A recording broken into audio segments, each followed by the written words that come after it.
Api di Bukit Menoreh. Cerita, Esa Mintarja. Audiobook, novel silat. Bab 437. Dalam pada itu, Gelagah Putih berkata, "Menyerahlah. Kalian harus kami kembalikan ke padepokan Kiai Warangka." Darah anak-anak muda yang mengaku murid dari padepokan itu terasa bergejolak. Sementara itu mereka merasa tidak sendiri. Kawan-kawan mereka cukup banyak. Karena itu, seorang anak muda yang bertubuh kekar berkata, "Jangan menakut-nakuti kami. Permainanmu jelek. Kami sama sekali tidak merasa takut." "Kisanak," berkata Gelagah Putih, "kami tidak senang bertengkar. Kami sudah letih berperang dalam pertempuran yang besar di Prambanan melawan Pati. Sekarang kami sedang mempersiapkan diri dan akan membuat kami lebih letih lahir dan batin. Karena itu, jangan membuat darah kami yang panas ini bertambah mendidih." Anak-anak muda itu termangu-mangu sejenak. Sekilas terlintas kecemasan di wajah mereka. Namun anak muda yang bertubuh kekar itu berkata, "Omong kosong. Kau jangan membual. Kau kira Mataram memerlukan anak-anak sombong tetapi dungu seperti kalian?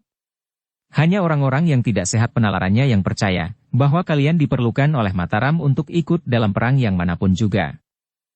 Anak-anak muda yang datang dari padukuhan, yang ada di antara mereka adalah pengawal tanah perdikan, menjadi tidak sabar lagi. Seorang di antara mereka berkata, "Kita akan menangkap mereka." Gelagah Putih. "Siapapun mereka." Gelagah Putih yang mulai jengkel itu pun kemudian berkata, "Baiklah. Tangkap mereka. Kita akan segera menghubungi Kiai Warangka. Apakah anak-anak ini benar-benar cantrik padepokan di Keronggahan itu?" Anak-anak muda itu pun mulai bergerak. Tetapi anak-anak muda yang mengaku dari padepokan di Keronggahan itu nampaknya benar-benar tidak ingin menyerah. Mereka merasa cukup kuat untuk mempertahankan diri mereka. Karena itu, mereka pun telah bersiap untuk melawan. Dengan demikian maka perkelahian pun segera terjadi. Anak-anak muda tanah perdikan yang marah itu, segera mengepung lawan-lawan mereka. Mereka ingin menangkap anak-anak muda itu seluruhnya. Tidak seorang pun yang boleh terlepas dari tangan mereka. Ternyata anak-anak muda yang mengaku datang dari padepokan di Keronggahan itu memang memiliki bekal dan pengalaman berkelahi. Agaknya mereka merupakan sekelompok anak-anak muda yang memang sulit untuk dikendalikan. Namun bahwa mereka mengaku murid Kiai Warangka, tentu bukannya tanpa maksud. Karena itu, perkelahian itu pun menjadi semakin sengit. Sekar Mirah sendiri telah bergeser mundur. Ia sengaja tidak melibatkan diri. Tetapi perkelahian itu tidak berlangsung lama. Anak-anak yang mengaku dari padepokan Kiai Warangka itu benar-benar tidak menduga bahwa anak-anak muda tanah perdikan Menoreh itu adalah anak-anak yang garang dan memiliki kemampuan yang tinggi. Anak-anak yang mengaku dari padepokan di Keronggahan, yang merasa memiliki pengalaman yang luas itu, sama sekali tidak mampu bertahan menghadapi lawan-lawannya. Apalagi mereka sudah terlanjur membuat hati anak-anak tanah perdikan itu marah, maka mereka semuanya mengalami perlakuan yang sangat menyakitkan. Menyakitkan tubuh mereka dan menyakitkan hati mereka. Untunglah bahwa Sekar Mirah dan Gelagah Putih ada di antara mereka, sehingga keduanya akhirnya berusaha menghentikan kemarahan anak-anak muda dari tanah perdikan itu. Anak-anak muda yang mengaku dari padepokan Keronggahan itu hampir semuanya merintih menahan sakit. Tubuh mereka menjadi kehilangan tenaga, sehingga seakan-akan mereka tidak dapat menggerakkan tangan, kaki dan bahkan jari-jari mereka. Tidak seorang pun di antara mereka yang sempat melarikan diri. Mereka yang mencobanya, justru mengalami perlakuan lebih keras lagi daripada kawan-kawannya. Orang tua yang telah tercebur ke dalam parit itu pun sempat mencegah pula, agar anak-anak tanah perdikan itu tidak memperlakukan anak-anak muda itu lebih kasar lagi. Demikianlah, Gelagah Putih telah memerintahkan agar anak-anak itu ditahan di padukuhan. Namun kepada para pengawal Gelagah Putih telah berpesan, "Berhati-hatilah. Mungkin di belakang anak-anak itu ada orang lain yang lebih berbahaya. Aku akan minta Ki Jayaraga menghubungi padepokan di Keronggahan itu." "Baik," jawab salah seorang dari mereka. "Jika ada sesuatu yang penting dan berbahaya bagi kalian, segera hubungi kami. Kami akan menyelesaikan persoalan ini sampai tuntas, sebelum kami berangkat. Waktu kita memang sangat sempit." "Baik," jawab pengawal itu. Para pengawal dan anak-anak muda dari padukuhan itu pun kemudian telah menggiring mereka yang mengaku dari padepokan di Kronggahan itu ke padukuhan. Meskipun mereka kesakitan dan bahkan sampai mengeluh, tetapi mereka harus berjalan menuju ke padukuhan untuk tinggal, sampai persoalan mereka dianggap selesai.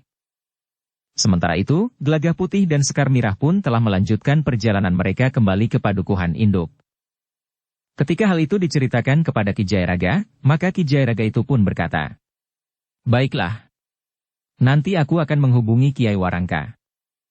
Gelagah Putih dan Sekar Mirah tidak banyak lagi memikirkan anak-anak muda yang nakal itu. Gelagah Putih sendiri telah disibukkan dengan persiapan keberangkatan pasukan pengawal Tanah Perdikan menoreh ke Mataram. Ia mendapat tugas untuk mendampingi Prastawa. Meskipun Gelagah Putih masih terhitung muda, tetapi ia memiliki ilmu yang tinggi dan pengalaman yang luas. Ketika matahari semakin turun di sisi langit sebelah barat, Ki Jayaraga telah pergi ke seberang bukit. Ia menempuh perjalanan yang dekat seorang diri, menuju ke sebuah padepokan yang terletak beberapa ratus patok dari sebuah padukuhan yang subur, Kronggahan. Padepokan yang dipimpin oleh Kiai Warangka itu terletak di sebelah bukit kecil. Di sekitarnya terbentang sawah dan pategalan yang digarap oleh para cantrik yang ada di padepokan itu. Hubungannya dengan padukuhan Kronggahan nampak akrab.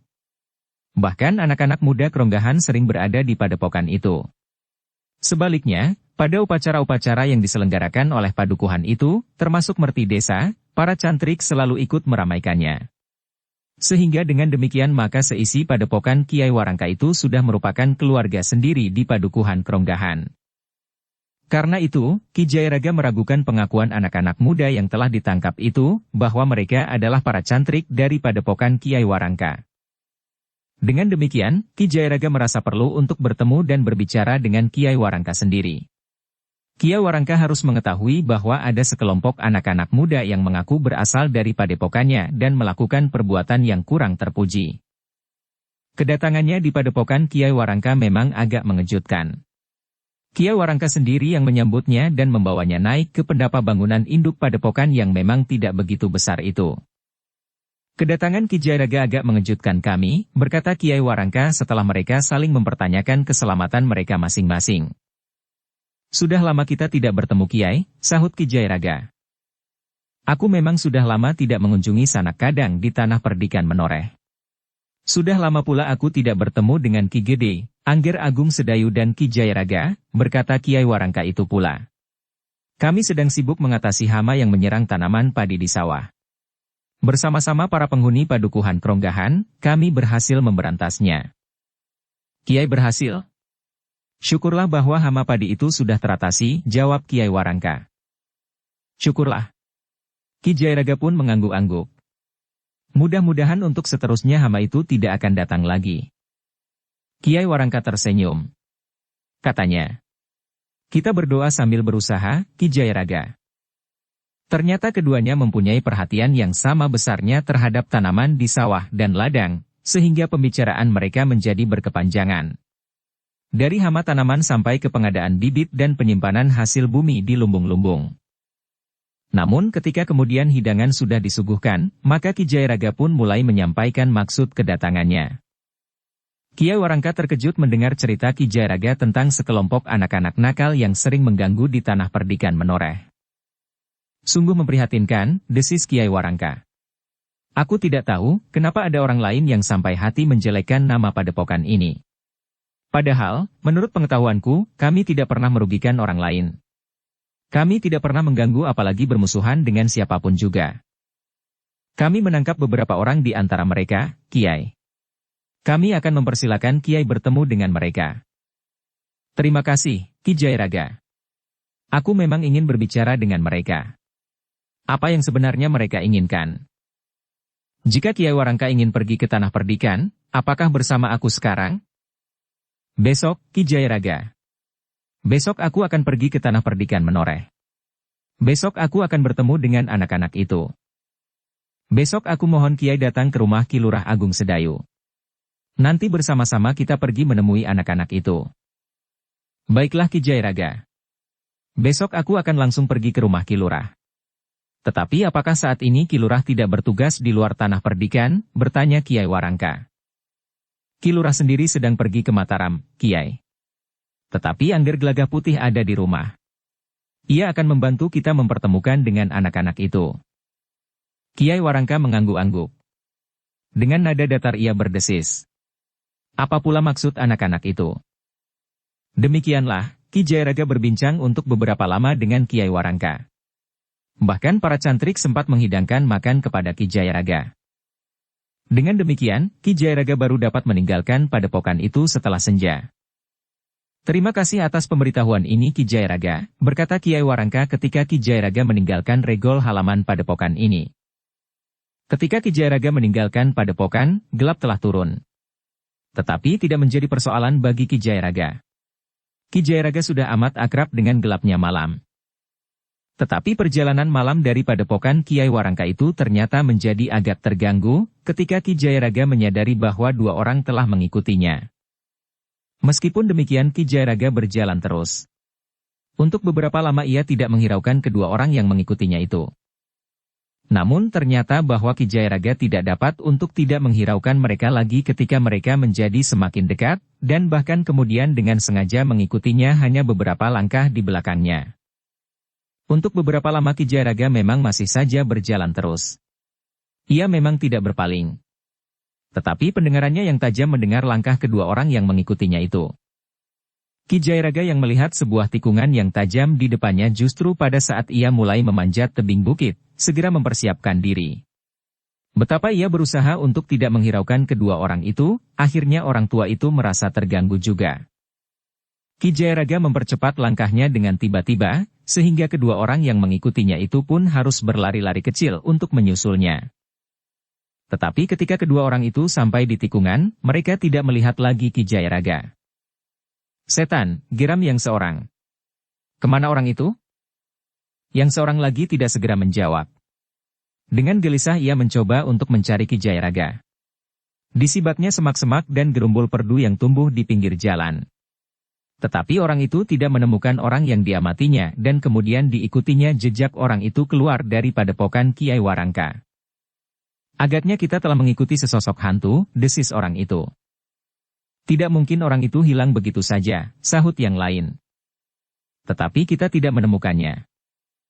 Keduanya pun kemudian berlari-lari kecil mengikuti jalan yang melintas tanah persawahan yang luas. Menurut perhitungan mereka, orang itu tentu masih berada di bulak panjang itu.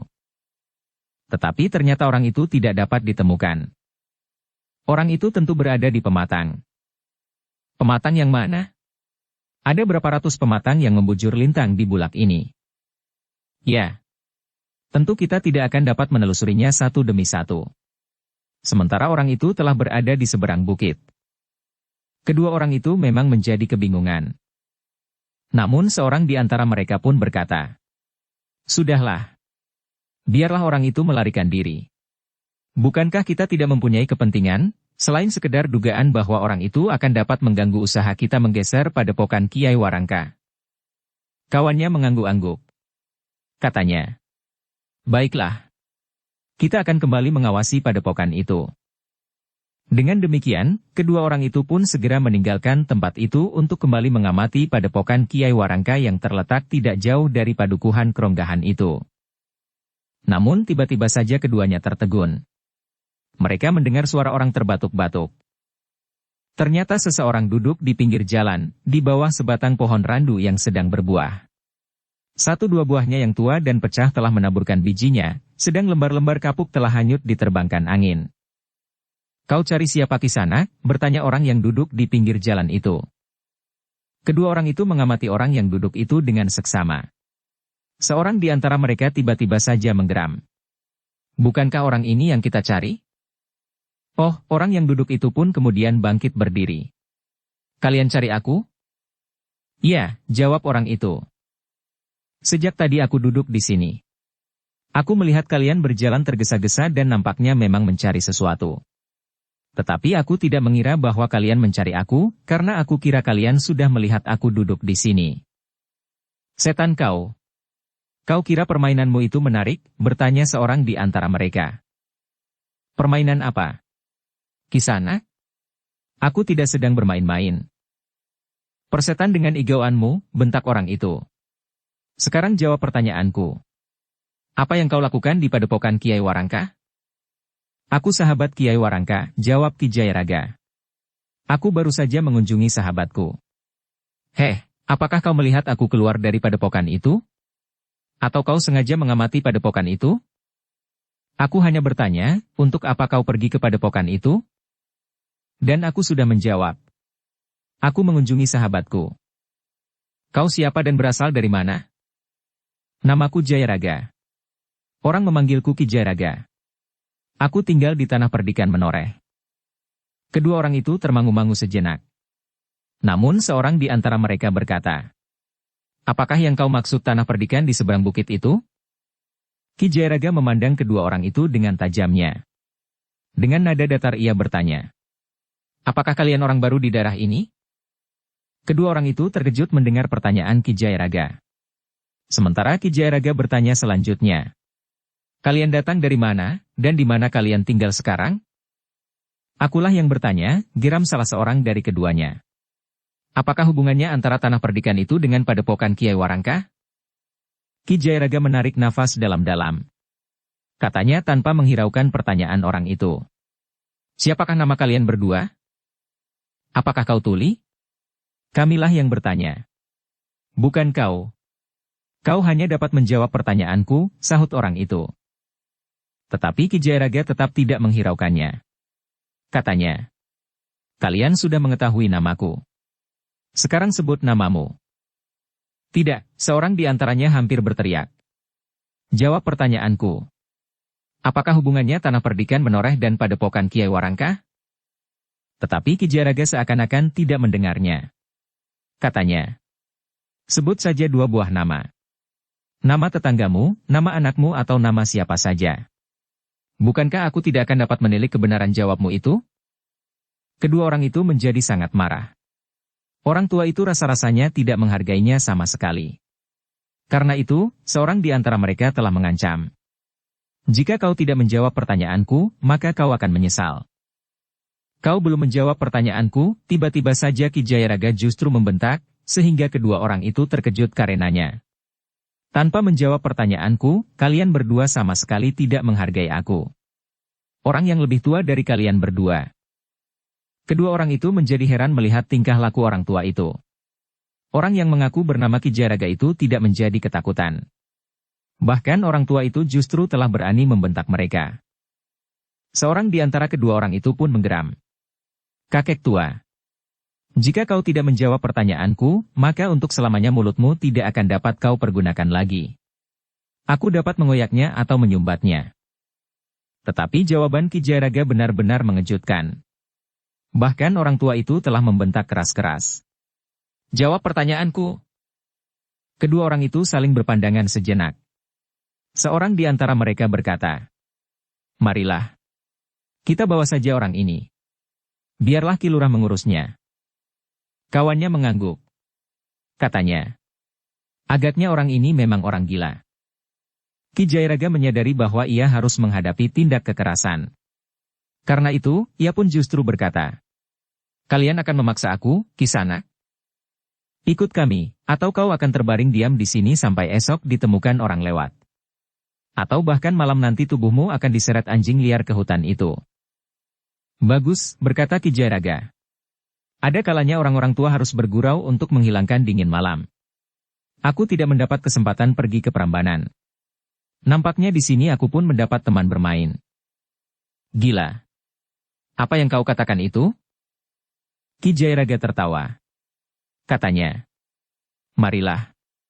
Aku sudah siap. Kedua orang itu menjadi sangat marah. Karena itu, keduanya segera mengambil jarak. Seorang di antaranya berkata, marilah. Kita seret orang tua yang tidak tahu diri ini. Kedua orang itu pun mulai bergerak. Sementara Ki Jayaraga pun telah bersiap menghadapi mereka. Orang tua itu tidak ingin menganggap rendah terhadap kedua orang yang tidak dikenalnya itu, karena dengan demikian akan dapat menjerumuskannya ke dalam kesulitan. Demikianlah, kedua orang itu pun mulai menyerangnya. Keduanya lah yang merasa diri mereka berilmu, sehingga mereka menganggap bahwa perkelahian hanya akan berlangsung beberapa saat.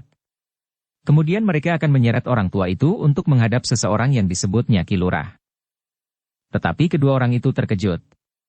Demikian perkelahian itu mulai, seorang di antara mereka telah terlempar beberapa langkah dan jatuh berguling. Dengan demikian, kawannya dengan cepat telah mengambil jarak. Ketika kawannya yang terpelanting jatuh itu meloncat bangkit, maka keduanya telah mempersiapkan diri. Namun keduanya menyadari bahwa orang tua itu ternyata orang yang memiliki ilmu yang tinggi. Kau akan memamerkan kemampuanmu Jayaraga, geram salah seorang dan keduanya. Tetapi jangan terlalu cepat merasa bahwa kau akan menang. Tidak. Aku tidak terlalu cepat merasa menang. Tetapi kalianlah yang memulai perkelahian ini. Karena itu, kalianlah yang harus bertanggung jawab, apa yang akan terjadi dengan perkelahian itu. Kemarahan kedua orang itu semakin menyala di dalam dada mereka. Karena itu, keduanya pun tidak menahan diri lagi. Dengan garangnya keduanya menyerang Ki Jayaraga dari arah yang berbeda. Tetapi Ki Jayaraga telah bersiap sepenuhnya. Dengan tangkas ia pun meloncat mengambil jarak. Namun demikian kedua lawannya memburunya, maka sekali lagi orang tua itu telah mengejutkan lawannya. Seorang yang lain telah terlempar pula dan jatuh berguling di tanah. Jika saja tubuhnya tidak tertahan oleh tanggul, maka orang itu telah tercebur ke dalam parit. Tertatih-tatih orang itu bangkit. Tetapi orang itu harus mengerang menahan sakit pada tulang belakangnya. Perkelahian selanjutnya hanya berlangsung beberapa saat. Kedua orang itu segera dikuasai oleh Ki Jayaraga. Keduanya menjadi kesakitan di seluruh tubuh mereka. Tulang-tulang mereka rasa-rasanya hampir terlepas. Kalian harus ikut aku, berkata Ki Jayaraga. Kami mohon ampun, pinta seorang di antaranya. Sementara yang seorang lagi berkata, kami tidak akan mengganggumu lagi. Tetapi Ki Jayaraga berkata sekali lagi, kalian harus ikut aku ke tanah perdikan menoreh. Jangan bawa aku ke tanah perdikan. Pilih. Ikut aku ke tanah perdikan, atau harus membunuhmu di sini. Kedua orang itu menjadi sangat ketakutan. Orang tua itu tentu tidak sekedar mengancam. Sejak semula ia telah menunjukkan ketegasannya. Karena itu, kedua orang itu tidak dapat menolak. Mereka berdua berjalan dalam kegelapan diikuti oleh Ki Jayaraga. Siapa yang berusaha melarikan diri akan mati, ancam Ki Jayaraga. Kedua orang itu mengakui tataran ilmu Ki Jayaraga, sehingga keduanya sama sekali tidak berani mencoba untuk melarikan diri, meskipun ketika mereka berjalan di jalan sempit melalui pinggir hutan lereng pegunungan. Ketika mereka sampai di rumah Agung Sedayu, Gelagah Putihlah yang telah membuka pintu. Dengan dahi yang berkerut, Gelagah Putih memandang kedua orang yang datang bersama Ki Jayaraga itu. Duduklah, berkata Ki Jayaraga kepada kedua orang itu. Kedua orang itu tidak berbuat lain. Keduanya pun kemudian duduk di atas tikar yang dibentangkan di peringgitan. Sambil berdiri di pintu beberapa langkah dari kedua orang yang duduk itu, Ki Jayaraga menceritakan dengan singkat, kenapa ia telah membawa kedua orang itu pulang. Jika demikian, kita bawa mereka ke tempat anak-anak itu, berkata Gelagah Putih. Sekarang, bertanya Ki Jayaraga. Jika Ki Jayaraga tidak letih, sebaiknya kita bawa saja sekarang ke padukuhan itu. Kecuali jika Ki Jayaraga merasa letih. Biarlah mereka kita titipkan di Banjar Padukuhan Induk.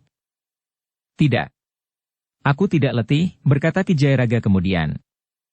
Baiklah. Aku akan minta diri kepada Mbokayu Sekar Mirah dan Rara Wulan.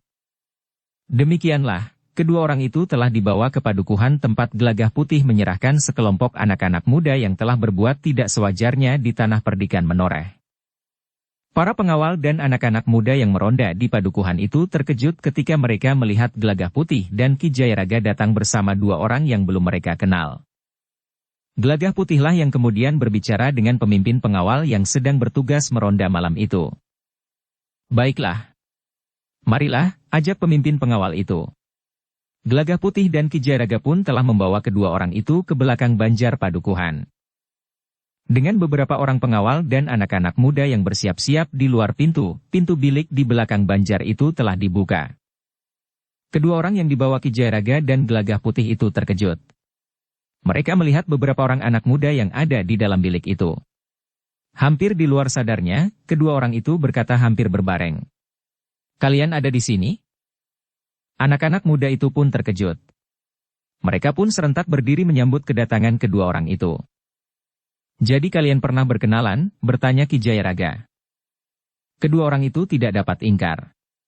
Sikap mereka dan sapa mereka yang serta-merta itu, memang telah menunjukkan bahwa mereka memang telah saling mengenal. Silakan, Kisanak, berkata Gelagah Putih. Kami persilakan Kisanak berdua berkumpul dengan anak-anak muda yang tentu Kisanak sudah kenal. Untuk selanjutnya, kalian akan berurusan dengan Ki Jayaraga dan Ki Gede Menoreh, karena aku akan meninggalkan tanah perdikan ini untuk beberapa lama. Kedua orang itu tidak menjawab. Keringat dingin telah membasahi tubuh mereka oleh kegelisahan yang mengguncang jantung. Anak-anak muda itu pun menjadi heran bahwa kedua orang itu nampaknya telah ditangkap pula oleh orang-orang tanah perdikan itu. Sejenak kemudian, kedua orang itu telah didorong masuk ke dalam bilik itu pula. Sedangkan pintu bilik itu pun telah tertutup kembali. Besok kita akan berbicara, berkata Ki Jayaraga, sekejap sebelum pintu itu tertutup. Setelah menyerahkan kedua orang itu kepada para pengawal dan anak-anak muda yang berada di Banjar, Ki Jayaraga dan Gelagah Putih pun telah kembali ke Padukuhan Induk. Di keesokan harinya, keduanya telah menghadap Ki Gede untuk memberikan laporan tentang orang-orang yang telah disimpan di dalam Banjar Padukuhan itu. Persoalannya menyangkut padepokan Kiai Warangka, berkata Ki Jayaraga. Baiklah Ki Jayaraga, berkata Ki Gede. Aku justru akan minta pertolongan Ki Jayaraga untuk menangani persoalan ini. Dalam waktu singkat, Angger Gelagah Putih dan Prastawa akan berangkat ke Mataram. Aku sendiri tidak akan ikut bersama pasukan itu, sehingga segala sesuatunya kita akan dapat selalu berhubungan. Ki Jayaraga mengangguk kecil sambil menjawab. Jika Ki Gede menghendaki, aku akan melakukannya. Terima kasih Ki Jayaraga. Dengan demikian aku tidak merasa terlalu sepi di tanah perdikan ini jika Prastawa dan Gelagah Putih berangkat nanti. Hari ini Kiai Warangka akan datang ke tanah perdikan ini Ki Gede. Ia ingin berbicara dengan orang-orang yang telah menyebut-nyebut nama perguruannya itu. Segala sesuatunya aku serahkan kepada Ki Jayaraga, jawab Ki Gede. Dengan demikian, maka Ki Jayaraga justru telah mengemban tugas selama tanah perdikan seakan-akan menjadi lengang, karena sebagian besar dari para pengawalnya akan pergi ke Mataram. Bersama Gelagah Putih keduanya pun menunggu kedatangan Kiai Warangka, sebagaimana dijanjikan saat Ki Jayaraga datang ke padepokannya. Sebenarnya lah, ketika matahari menggapai puncak langit, Kiai Warangka bersama seorang putut dan seorang cantriknya telah datang ke rumah Agung Sedayu.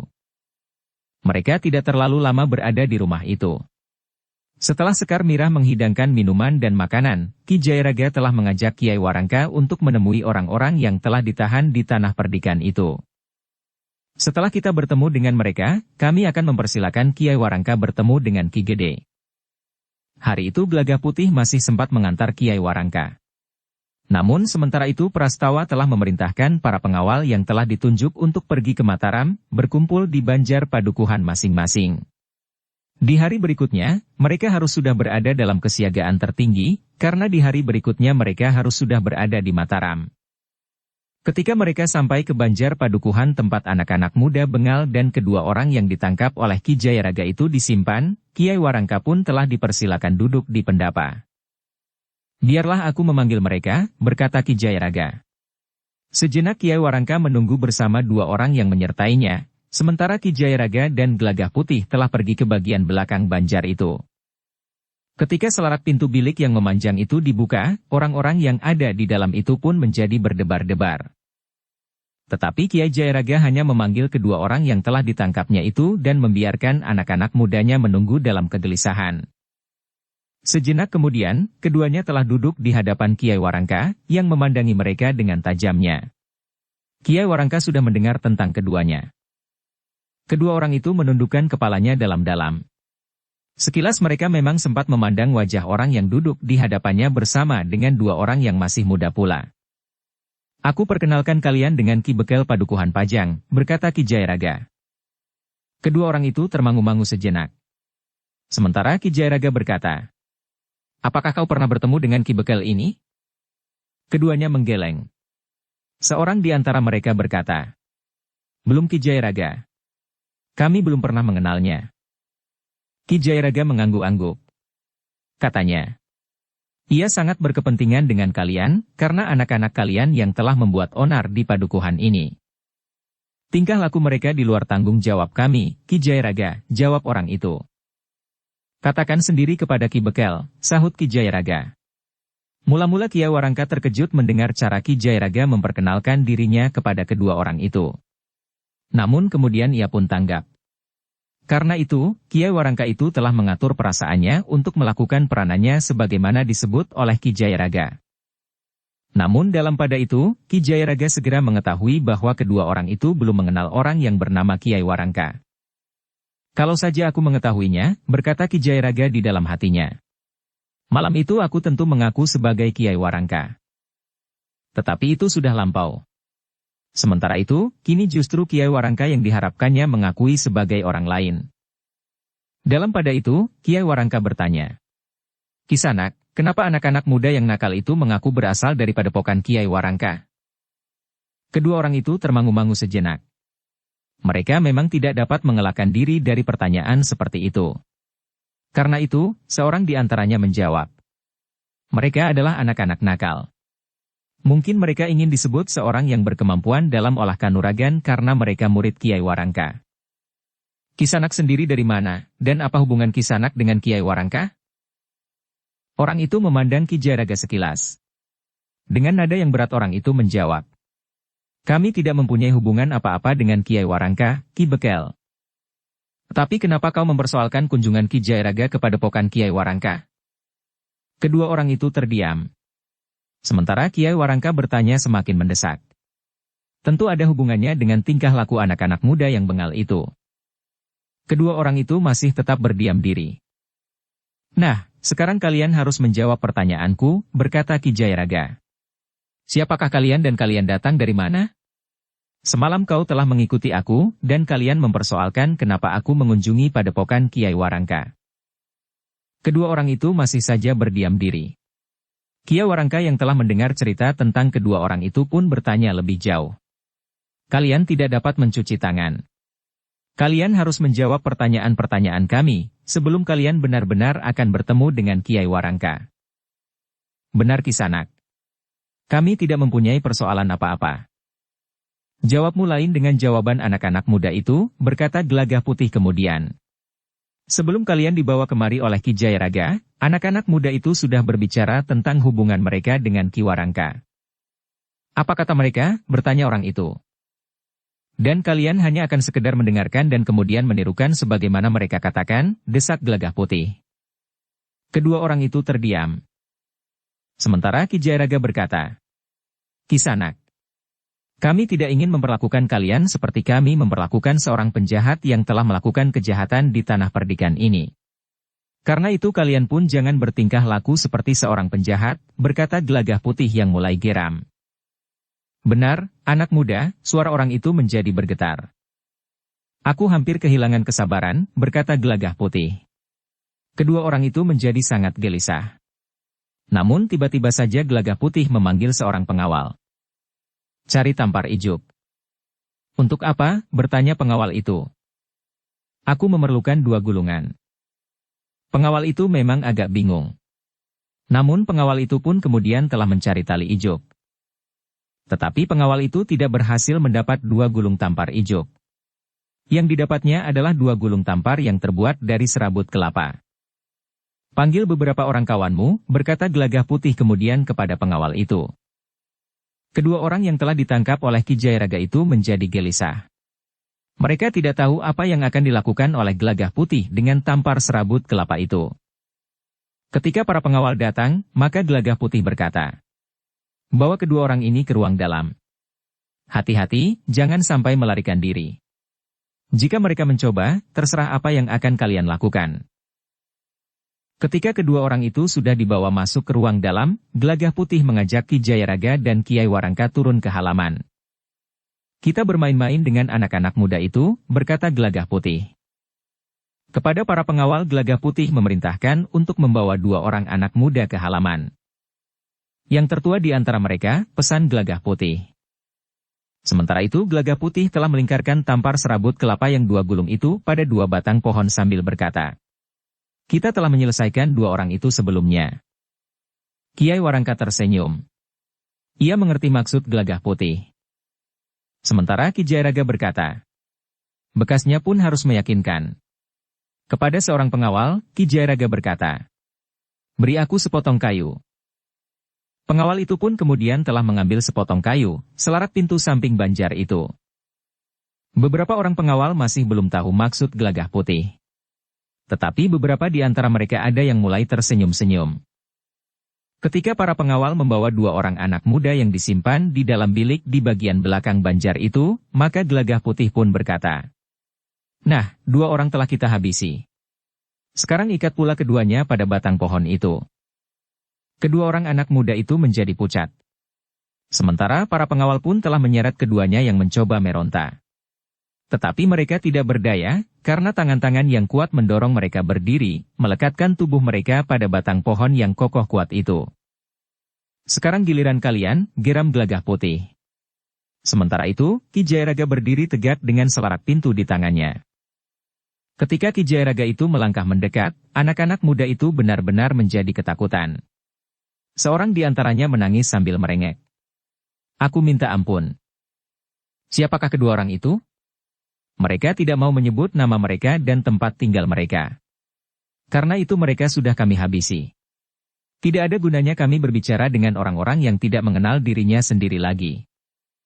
Ampun, tangis anak itu. Sedangkan yang lain benar-benar hampir menjadi pingsan. Siapa mereka heh? Ki Jayaraga membentak. Anak-anak muda itu menjadi semakin ketakutan. Seorang di antara mereka menjawab. Yang seorang adalah Ki Winong, sedangkan yang seorang lagi kami panggil Ki Serut. Ki Jayaraga mengangguk-angguk. Namun jantung anak-anak muda bagaikan akan berhenti berdetak ketika Ki Jayaraga melangkah mendekat sambil berkata. Nah, jawab pertanyaanku, anak manis. Apakah kalian datang dari padepokan Kiai Warangka yang letaknya di dekat keronggahan itu? Anak itu menjadi ragu-ragu. Namun Ki Jayaraga telah meletakkan ujung selarak pintu itu di pundak anak muda itu sambil berkata. Tidak lebih dari 2 ayunan, kau tentu sudah mati. Aku berani bertaruh. Jangan. Jangan, tangis anak muda itu. Ayo bertaruh. Jika 2 ayunan kayu ini tidak membunuhmu, maka kau boleh membalas aku dengan 2 ayunan pula tanpa dibalas. Tidak. Aku tidak berani, suara anak itu ditelan oleh suara isaknya yang menyesak, meskipun anak itu berusaha menahannya. Kalian belum menjawab pertanyaanku. Apakah benar kalian datang dari padepokan Kiai Warangka? Iya, Kisanak. Kami memang cantrik dari padepokan Kiai Warangka. Jika demikian, biarlah kalian kami bawa ke padepokan di sebelah padukuhan keronggahan itu. Tetapi jika ternyata kalian bohong, kami akan menyelesaikan kalian di padepokan itu juga. Jangan bawa kami kepada Kiai Warangka. Kenapa? Bertanya Gelagah Putih. Jika kalian memang cantrik dari padepokan itu, maka kalian tidak perlu takut. Kami pergi tanpa minta izin kepada Kiai Warangka. Sudahlah. Jangan bohong. Siapakah kalian sebenarnya? Kami berkata sebenarnya. Kisanak dengan Kiai Warangka? Bohong, suara Gelagah Putih meninggi. Kepada Ki Jayaraga Gelagah Putih berkata. Anak-anak ini agaknya lebih gila dari kedua orang itu. Ketakutan yang sangat membayang di wajah kedua orang anak muda itu. Sementara tangan-tangan mereka terikat pada batang pohon yang kuat yang tumbuh di halaman Banjar itu. Ki Jayaraga mulai menggerakkan sepotong kayu di tangannya sambil berkata. Baiklah. Jika mereka tidak mau mengatakannya, kita habisi saja keduanya. Jangan. Ampun, anak muda itu merengek. Jika demikian, sebut siapakah yang telah menggerakkan kalian untuk mengganggu ketenangan tanah perdikan ini. Anak muda itu tidak dapat mengelak lagi. Dengan suara gemetar ia berkata. Yang terjadi sama sekali bukan kehendak kami sendiri. Itulah yang kami tanyakan. Kami tidak ingin menghukum kalian jika kalian berkata sebenarnya. Kami akan menuntut pertanggungjawaban kepada orang yang telah menggerakkan kalian. Kami melakukan semuanya ini atas perintah Kiai Timbang Laras. Kami sedang menjalani pendadaran sebelum kami diterima menjadi murid-muridnya. Timbang Laras, tiba-tiba saja Kiai Warangka berdesis. Jadi kalian ini murid Timbang Laras? "Iya, Kiai," jawab anak muda itu. "Ki Bekel," sahut Gelagah Putih. "Sebut saja dengan Ki Bekel." "Iya, Ki Bekel," anak muda itu mengangguk-angguk. "Di mana Kiai Timbang Laras itu tinggal? Bukankah padepokannya berada jauh dari tempat ini?" Gelagah Putih mendekati Kiai Warangka sambil berdesis. "Kiai mengenalnya. Justru ia saudara seperguruanku," jawab Kiai Warangka. "Kenapa hal seperti ini terjadi? Apakah Kiai mengetahui sebabnya?" "Iri dan dengki," jawab Kiai Warangka. "Ia menginginkan padepokan di dekat padukuhan Kronggahan itu." Gelagah Putih mengangguk-angguk. Sementara Kiai Warangka melangkah mendekati anak muda itu sambil bertanya. "Kenapa Kiai Timbang Laras memerintahkan kalian mengusik ketenangan padukuhan ini dengan mengaku sebagai murid Kiai Warangka?" "Kami tidak tahu, Ki Bekel. Kami hanya menjalankan perintahnya." "Apakah kedua orang itu juga orang-orang dari padepokan Kiai Timbang Laras?" "Iya, Ki Bekel. Tetapi mereka tidak mendapat tugas sebagaimana kami lakukan," jawab anak muda itu. Kiai Warangka pun kemudian memberi isyarat kepada Gelagah Putih dan Ki Jayaraga untuk bergeser menjauh. Hampir berbisik Kiai Warangka itu berkata, "Persoalan ini adalah persoalanku dengan Timbang Laras." Gelagah Putih mengangguk-angguk. Sementara Ki Jayaraga berkata, "Nampaknya saudara seperguruan Kiai Warangka ingin membenturkan kekuatan Kiai Warangka dengan tanah perdikan menoreh." "Ya. Tetapi Timbang Laras sejak muda memang ceroboh. Ia seharusnya berpikir bahwa anak-anak itu dapat tertangkap dan dipaksa untuk berbicara. Kecuali jika Kiai Timbang Laras sengaja menantang tanah perdikan ini pula," desis Gelagah Putih. "Baiklah. Aku akan membuat perhitungan dengan Timbang Laras. Aku ingin kedua orang itu pergi bersamaku ke padepokanku. Sementara itu, biarlah anak-anak itu pulang ke padepokan Timbang Laras," berkata Kiai Warangka. Gelagah Putih dan Ki Jayaraga mengangguk-angguk. Mereka tidak berkeberatan menyerahkan kedua orang yang berada di dalam banjar itu kepada Kiai Warangka. "Kiai," berkata Ki Jayaraga, "nanti jika Kiai kembali ke padepokan sambil membawa kedua orang itu, biarlah aku membantu Kiai menjaganya di perjalanan." "Bukankah itu tidak perlu?" jawab Kiai Warangka. "Keduanya sangat penting bagi Kiai. Karena itu, aku akan ikut menjaga agar mereka tidak melarikan diri." "Bukankah Ki Jayaraga dapat membawa keduanya hanya seorang diri? Tetapi kami sudah berkelahi lebih dahulu, sehingga keduanya tidak mampu berlari cepat. Berbeda jika mereka dalam keadaan segar. Bukankah Kiai tidak perlu harus berkelahi lebih dahulu sekarang ini?" Kiai Warangka tertawa. Katanya, "Baiklah. Tetapi dengan demikian Ki Jayaraga akan berjalan hilir mudik." "Menyenangkan. Sudah lama aku tidak bepergian kemana-mana selain membuka pematang untuk mengairi sawah." Ketiga orang itu pun mengangguk-angguk. Mereka sudah mendapatkan kesepakatan. Namun dalam pada itu, Ki Jayaraga pun berkata, "Tetapi aku minta Kiai singgah barang sebentar di rumah Ki Gede. Aku sudah terlanjur memberitahukan bahwa Kiai hari ini datang ke tanah perdikan ini." "Baik. Aku akan menghadap Ki Gede sebelum aku kembali." Kiai Warangka itu pun kemudian telah melangkah kembali mendekati anak-anak muda yang terikat itu. Katanya, "Kami belum akan menghabisi kalian sekarang. Tergantung kepada kalian, apakah kalian bersikap baik dan bersahabat atau tidak." "Kami mohon ampun," tangis anak-anak yang terikat itu. Gelagah Putihlah yang kemudian memberi isyarat kepada para pengawal untuk menyimpan kembali anak-anak muda itu. Gelagah Putih masih belum memberitahukan kepada para pengawal bahwa mereka akan melepaskan anak-anak muda itu. Seperti yang direncanakan, maka Kiai Warangka kemudian telah membawa kedua orang yang tersimpan di ruang dalam, tanpa sepengetahuan anak-anak muda yang ditempatkan di bagian belakang banjar itu. Kedua orang yang ketakutan itu telah dititipkan di banjar padukuhan induk ketika Kiai Warangka bersama Ki Jayaraga dan Gelagah Putih menghadap Ki Gede. Ki Gede telah menerima Kiai Warangka dengan akrab. Sudah lama mereka tidak bertemu, sehingga dalam pertemuan itu banyak hal yang dapat mereka bicarakan. Tetapi Kiai Warangka tidak terlalu lama berada di tanah perdikan menoreh. Setelah Kiai Warangka dipersilakan makan dan minum, Kiai Warangka itu pun mohon diri untuk kembali ke padepokannya. "Aku akan membantunya membawa dua orang tawanan itu, Ki Gede," berkata Ki Jayaraga. Silahkan Ki Jairaga, jawab Ki Gede. Namun ia pun kemudian bertanya. Bagaimana dengan Gelagah Putih? Tidak Ki Gede. Aku tidak menyertainya.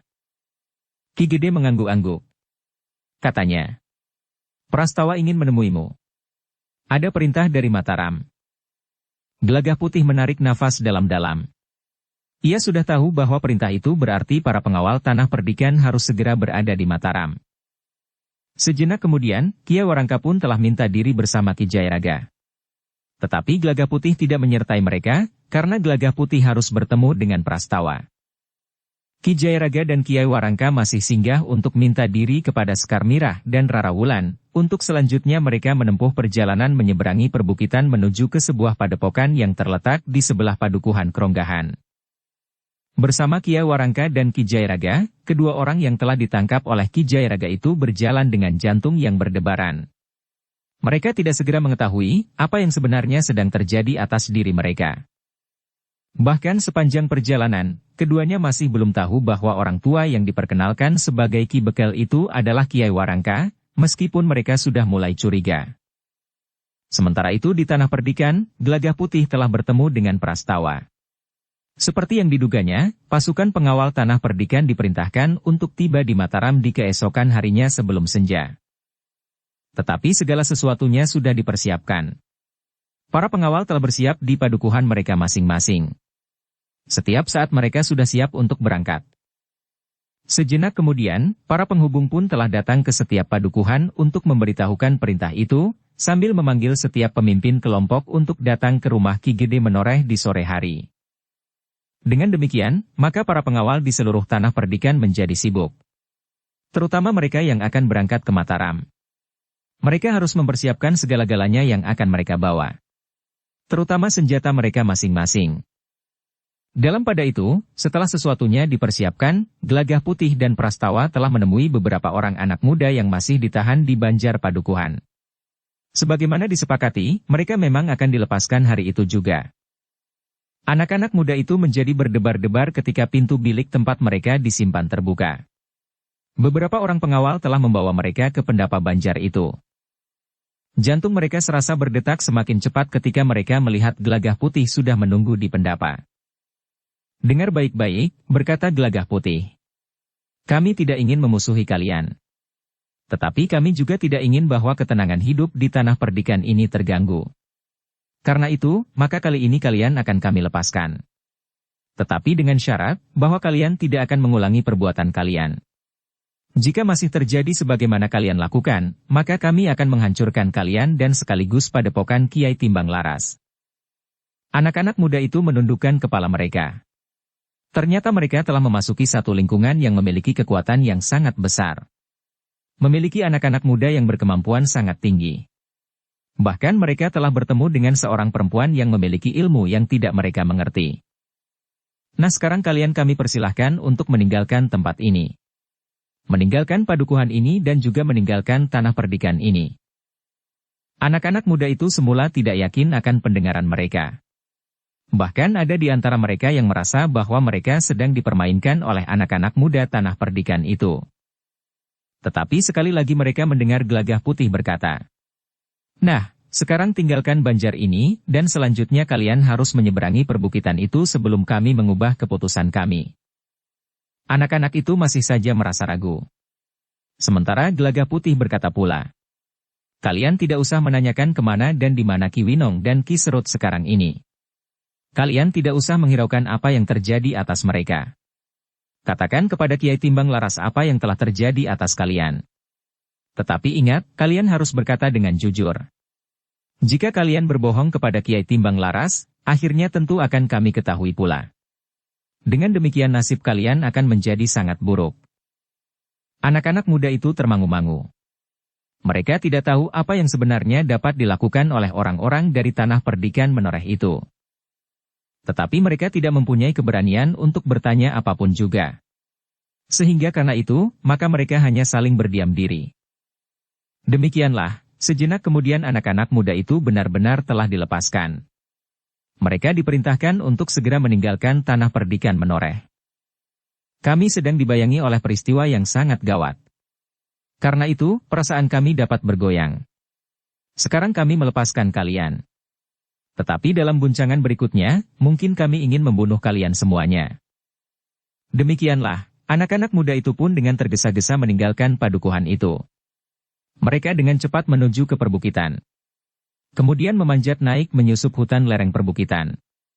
Mereka masih selalu dibayangi oleh keraguan, bahwa mereka benar-benar telah dibebaskan begitu saja.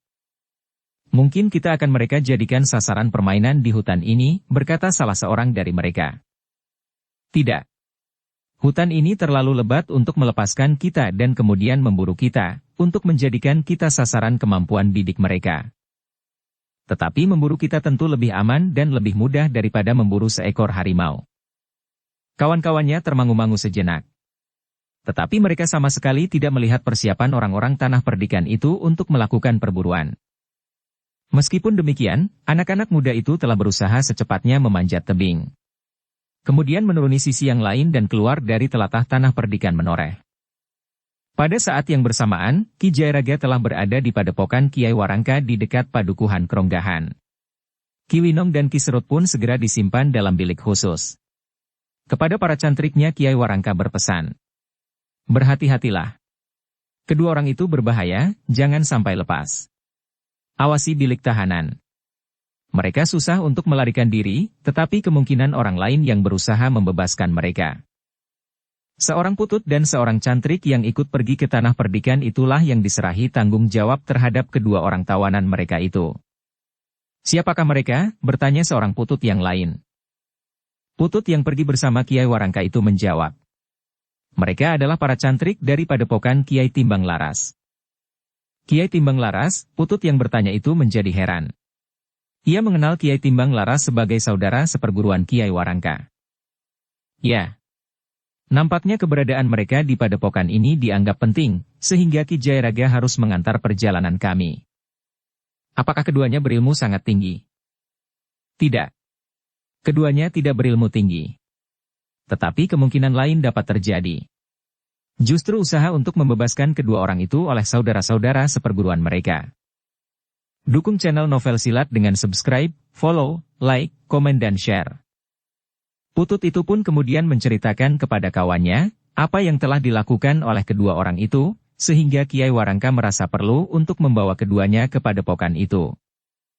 Dalam pada itu, Ki Jayaraga masih berbincang dengan Kiai Warangka tentang banyak kemungkinan yang dilakukan oleh Kiai Timbang Laras. Setelah beristirahat sejenak, keduanya telah pergi ke bilik tempat kedua orang murid Kiai Timbang Laras itu disimpan. Dalam pada itu, para cantrik dari padepokan Kiai Warangka itu telah berjaga-jaga dengan sebaik-baiknya. Jika Kiai Timbang Laras datang untuk mengambil kedua muridnya, padepokan Kiai Warangka itu sudah siap untuk menghadapi mereka. Apakah Kiai Timbang Laras mengetahui bahwa dua orang muridnya ada di sini? Desis seorang cantrik. Entahlah. Tetapi Kiai Timbang Laras itu mempunyai 1000 mata dan 1000 telinga. Bahkan seakan-akan dedaunan di pepohonan itu adalah telinganya pula, sementara di dinding-dinding padukuhan itu melekat matanya yang tidak pernah berkedip, jawab kawannya. Dalam pada itu, Kiai Warangka dan Ki Jayaraga telah berada di dalam bilik kedua orang murid dari padepokan Kiai Timbang Laras itu. Dengan nada berat Kiai Warangka itu bertanya. Apakah kalian ingin berbicara dengan Kiai Warangka? Kedua orang itu termangu-mangu sejenak. Sementara Kiai Warangka yang diperkenalkan sebagai Ki Bekel itu berkata selanjutnya. Menurut para cantrik, Kiai Warangka sedang pergi ke Kronggahan. Tetapi ia akan segera kembali. Kedua orang itu termangu-mangu sejenak. Mereka memandang Kiai Warangka dan Ki Jayaraga berganti-ganti.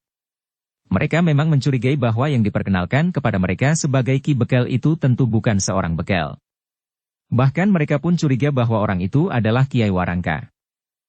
Karena kedua orang itu sama sekali tidak menyahut, maka Kiai Warangka itu pun telah bertanya pula.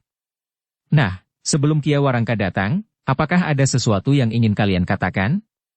Kami tidak akan terlalu lama berada di sini. Kami akan segera kembali ke tanah perdikan. Keduanya masih tetap berdiam diri. Ki Winong dan Ki Serut, berkata Ki Jayaraga kemudian.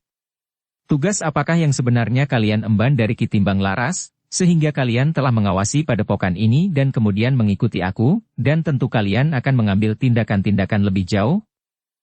Kedua orang itu masih tetap berdiam diri. Kisanak, berkata Kiai Jairaga. Kalian sekarang sudah tidak berada di tanah perdikan menoreh. Tidak ada lagi yang akan mencegah jika kami ingin berbuat sesuatu atas kalian. Kami tidak akan dapat melakukannya di bawah penglihatan para pengawal tanah perdikan menoreh, agar mereka tidak terlibat dalam persoalan ini. Karena itu, maka kalian harus berada di luar tanah perdikan, sehingga segala tanggung jawab akan aku pikul sendiri. Bahkan Ki Bekel yang darahnya kau sentuh itu pun harus ikut keluar dari tanah perdikan jika ia mempunyai kepentingan lebih banyak dengan kalian. Jantung kedua orang itu terasa berdegup semakin cepat. Sebenarnya lah keduanya menjadi ragu. Siapa sebenarnya yang mereka hadapi dan apa sebenarnya yang mereka kehendaki? Tiba-tiba saja Ki Jairaga itu membentak. Apa tugas yang dibebankan oleh Kiai Timbang Laras kepada kalian? Kedua orang itu terkejut. Mereka bergeser setapak ketika mereka melihat Ki Jairaga itu berdiri sambil bertolak pinggang. Bahkan Kiai Warangka pun terkejut pula sehingga dadanya bergetar. Jawab pertanyaanku. Atau kalian akan mengalami nasib yang lebih buruk. Aku akan menantang kalian berperang tanding. Kalian berdua, aku seorang diri. Tetapi, salah seorang dari mereka menjadi gagap. Sedangkan yang lain menjadi pucat. Cepat jawab pertanyaanku. Apa tugas yang dibebankan kepada kalian? Anak-anak muda yang tertangkap di tanah perdikan itu sudah mengaku tugas apa yang mereka bawa, meskipun aku harus memaksa mereka.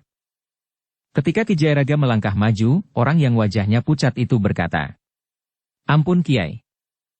Wajah Ki Jairaga menjadi semakin nampak garang.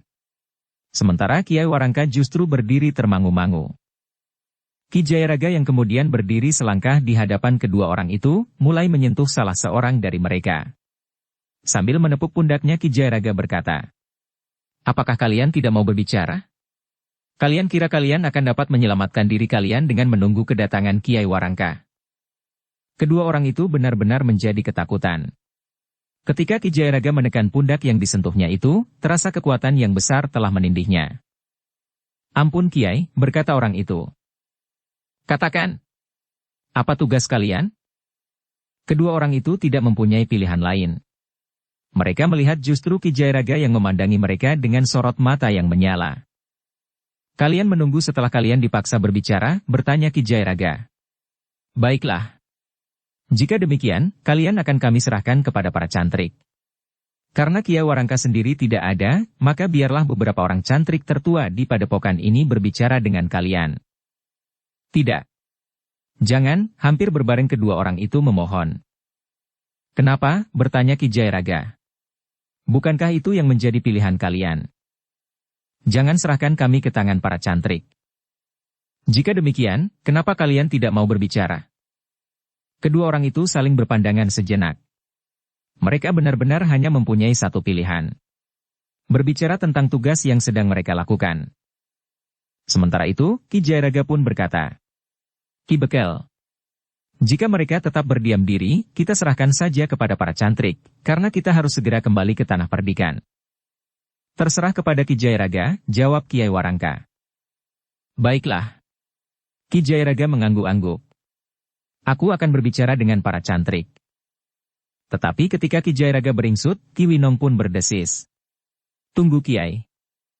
Kau jangan mempermainkan aku, sahut Ki Jairaga. Aku harus segera kembali ke tanah perdikan. Kau kira Ki Bekel tidak mempunyai kerja lain daripada menunggui kalian di sini? Kiai, berkata Ki Winong. Jangan serahkan kami kepada para cantrik. Cukup. Ki Jairaga justru membentak. Aku muak mendengarnya.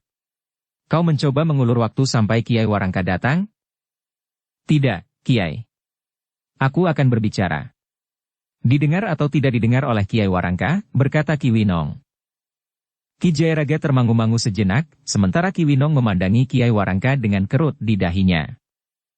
Namun Kiai Warangka dan Ki Jairaga sudah tanggap, bahwa sebenarnya kedua orang itu sudah menyadari dengan siapa mereka berhadapan.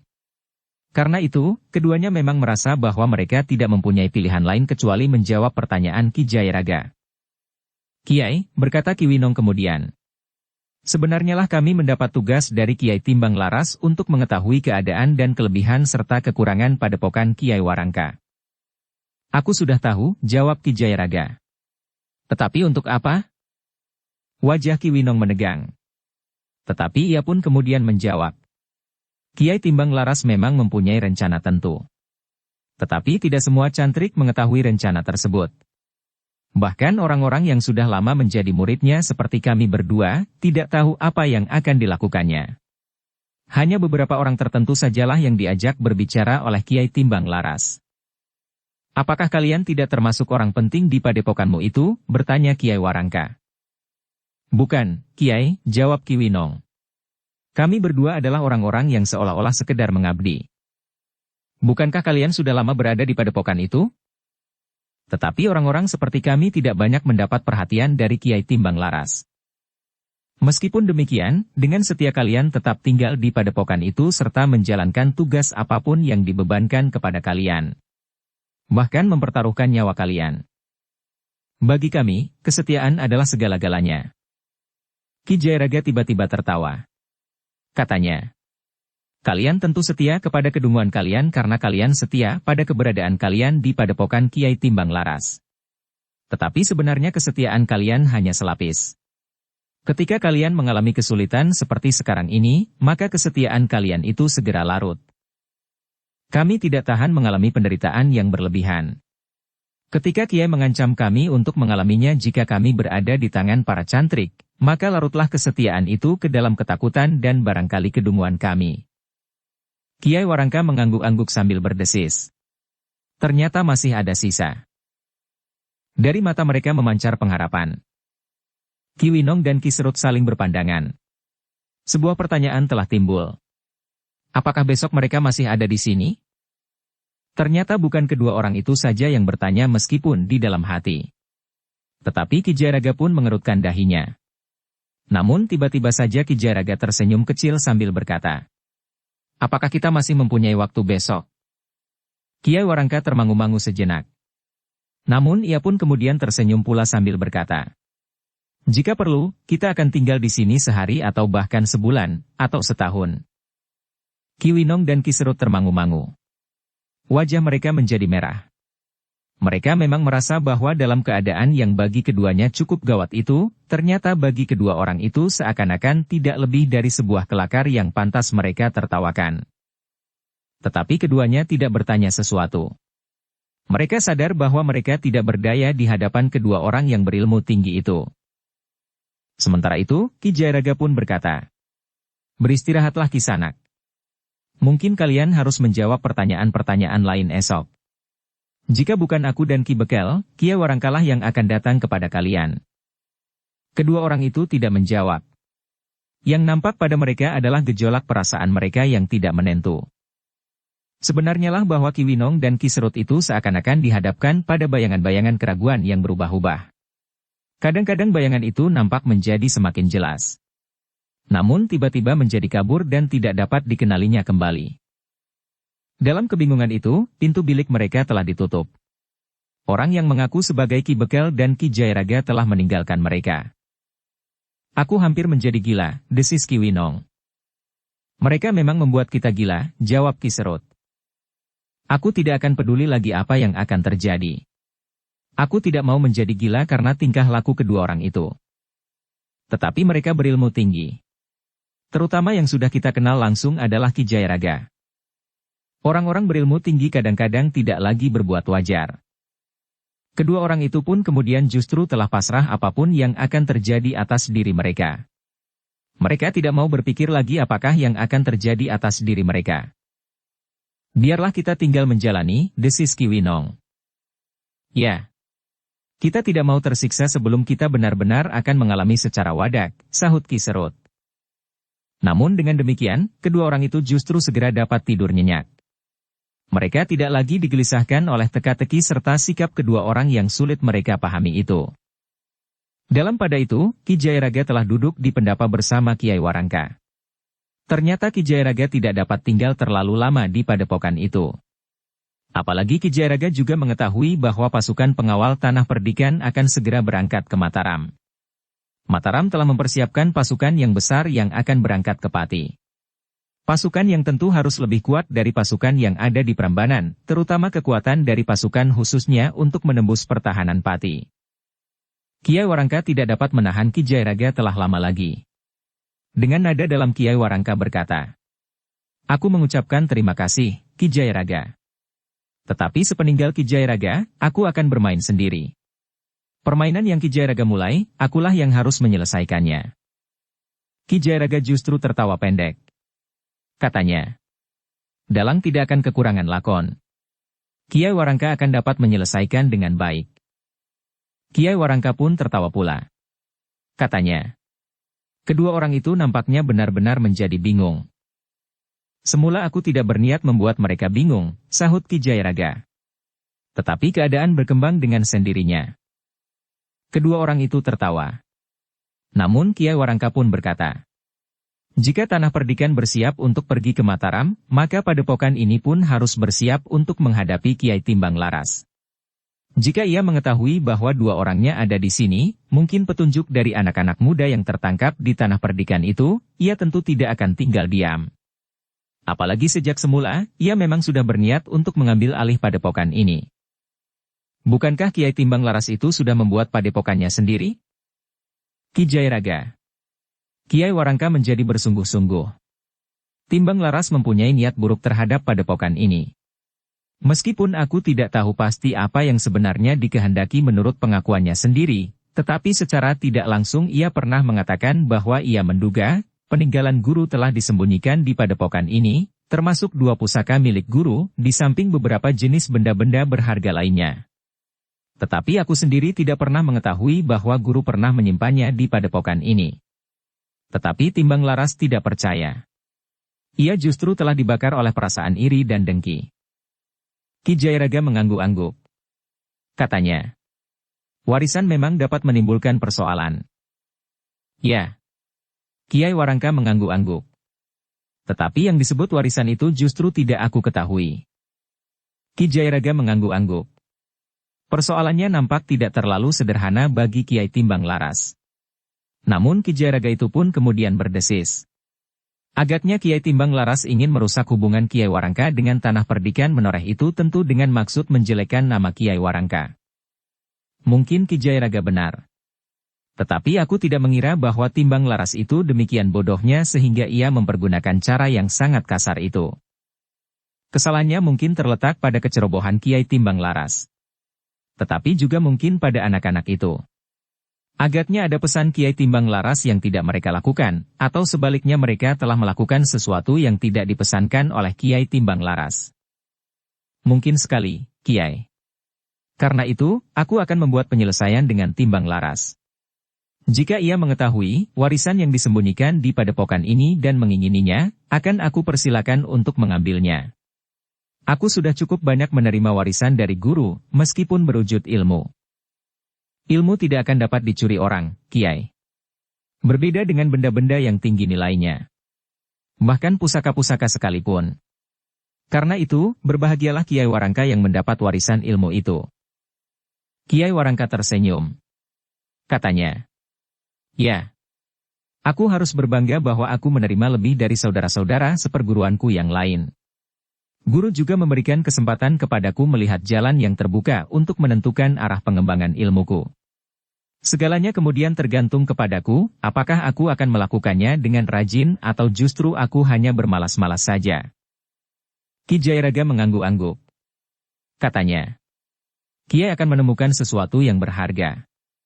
Tidak hanya buat Kiai sendiri, tetapi buat banyak orang di sekitar Kiai.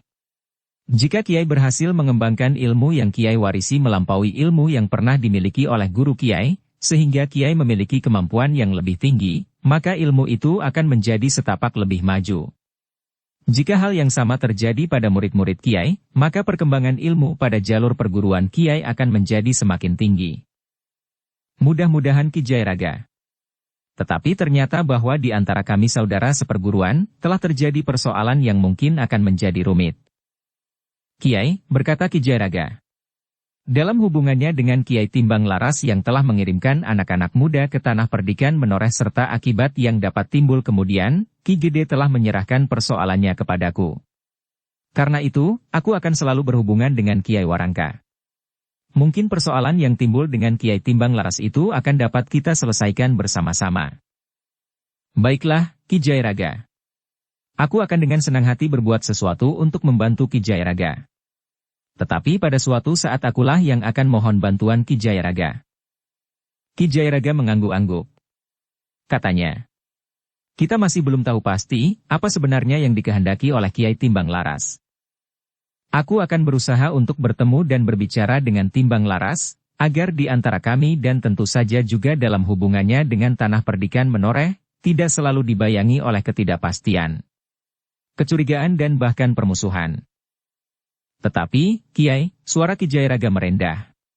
Bukankah Kiai Timbang Laras tidak mempunyai hubungan dengan Pati, sehingga mungkin langkah yang diambilnya sejalan dengan perkembangan hubungan yang memburuk antara Mataram dan Pati?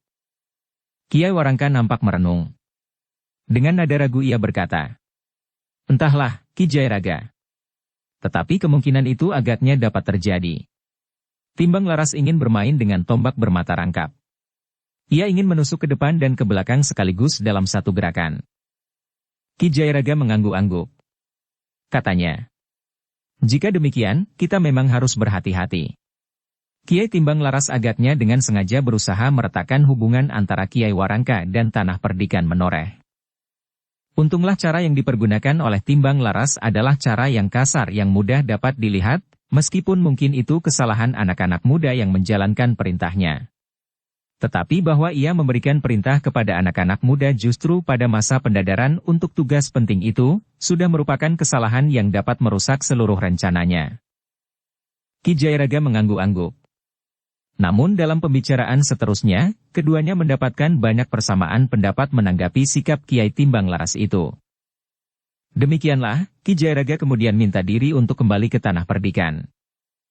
Aku akan melaporkannya kepada Ki Gede, berkata Ki Jayaraga. Sementara para pengawal bersiap untuk berangkat ke Mataram. Beberapa saat kemudian, Ki Jayaraga pun telah meninggalkan padepokan Kiai Warangka. Namun Ki Jayaraga itu sadar, bahwa untuk selanjutnya Ki Jayaraga itu akan lebih sering berhubungan dengan Kiai Warangka. Sementara itu, para pengawal tanah perdikan Menoreh sudah bersiap sepenuhnya untuk segera berangkat ke Mataram setiap saat. Pada malam terakhir menjelang keberangkatan ke Mataram itu, para pengawal yang sudah bersiap untuk berangkat di keesokan harinya masih sempat berada di antara keluarganya. Tetapi sebelum tengah malam mereka harus sudah berada di Banjar Padukuhan masing-masing. Besok pagi-pagi mereka akan berangkat ke Mataram.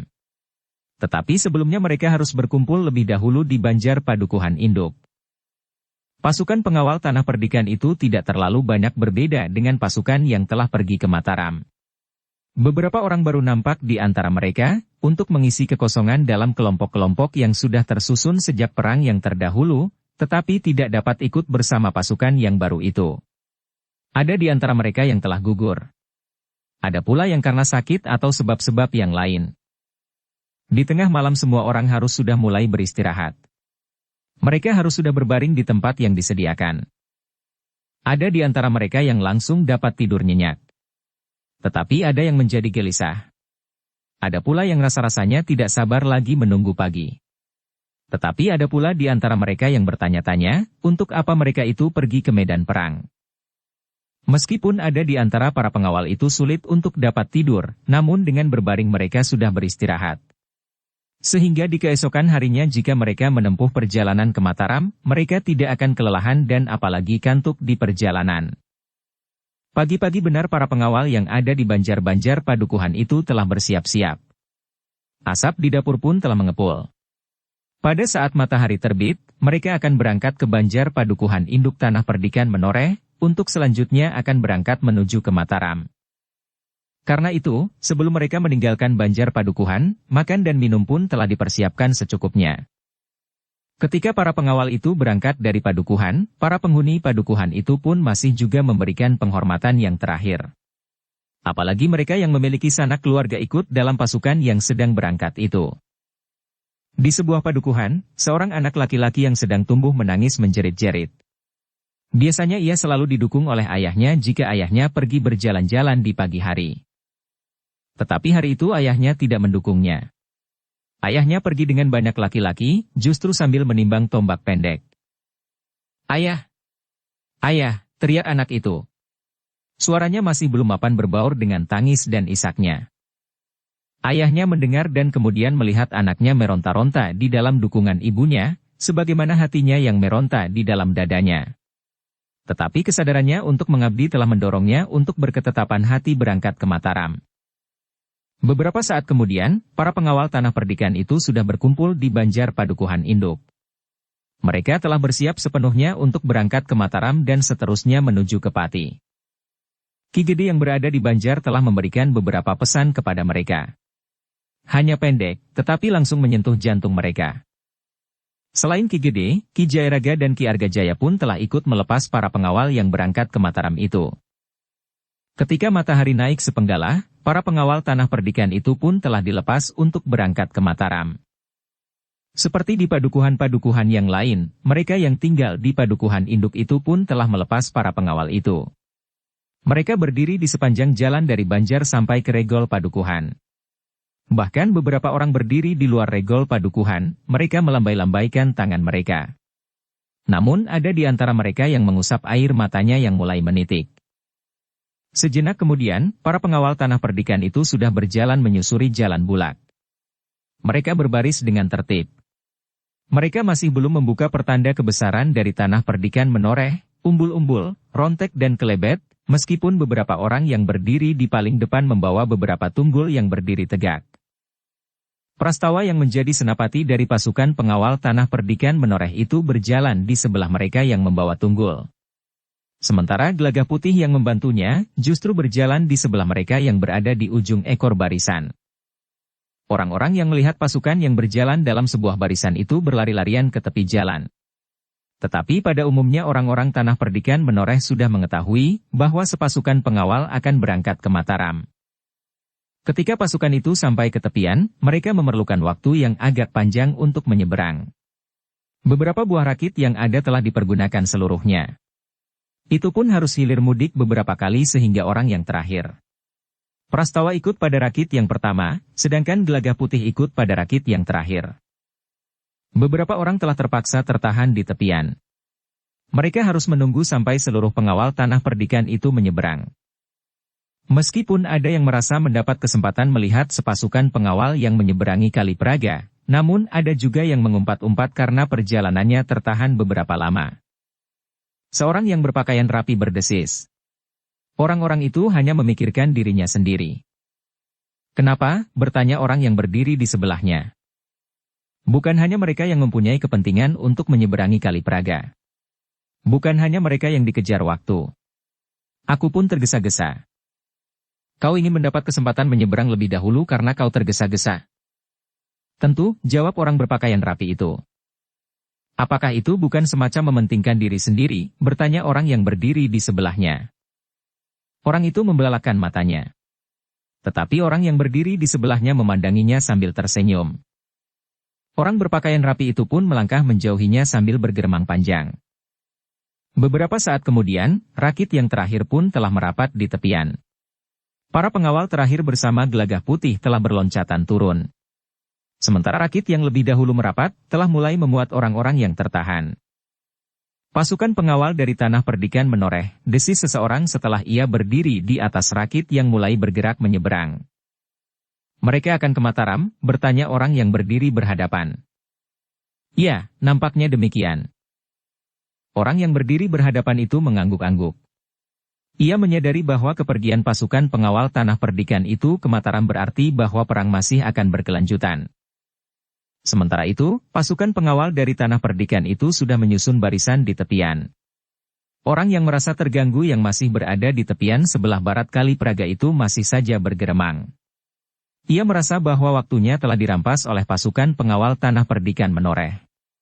Orang itu termasuk salah satu di antara mereka yang tidak mau mengerti persoalan yang dihadapi oleh banyak orang, selain persoalan yang menyangkut dirinya sendiri. Sejenak kemudian, barisan pengawal dari tanah perdikan menoreh itu telah mulai bergerak lagi. Mereka melanjutkan perjalanan mereka ke Mataram. Teriknya matahari rasa-rasanya membakar punggung, sehingga keringat mereka seakan-akan telah diperas dari tubuhnya. Perjalanan pasukan pengawal itu menjadi semakin lambat. Telapak kaki mereka bagaikan menyentuh bara oleh panas yang semakin membakar. Namun memenuhi perintah dari Mataram, sebelum senja pasukan pengawal Tanah Perdikan Menoreh telah berada di Mataram. Ternyata di Mataram telah berdatangan para prajurit dan pengawal dari segala penjuru. Pasukan yang berada di Jati Anom telah berada di Mataram pula. Demikian pula pasukan pengawal Kademangan Sangkal Putung. Para prajurit Mataram yang berada di Ganjur. Para pengawal Kademangan di Pegunungan Kidul. Sementara itu pasukan dari beberapa kadipaten akan bergabung di sepanjang perjalanan pasukan Mataram itu ke Pati.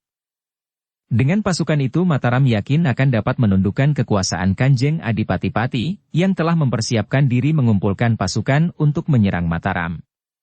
Tetapi Mataram justru akan datang dan menikam Pati langsung sampai ke jantungnya, agar untuk selanjutnya Pati tidak akan lagi mengusik ketenangan Mataram. Di Mataram, Gelagah Putih sempat bertemu dengan Agung Sedayu. Namun Agung Sedayu berada di dalam satu pasukan yang akan selalu melekat pada Panembahan Senapati dan Ki Patih Mandaraka. Sementara itu beberapa orang pangeran yang ikut dalam pasukan itu, akan membawahi kesatuan-kesatuan mereka masing-masing, namun semuanya itu akan tetap berada langsung di bawah perintah Panembahan Senapati sendiri.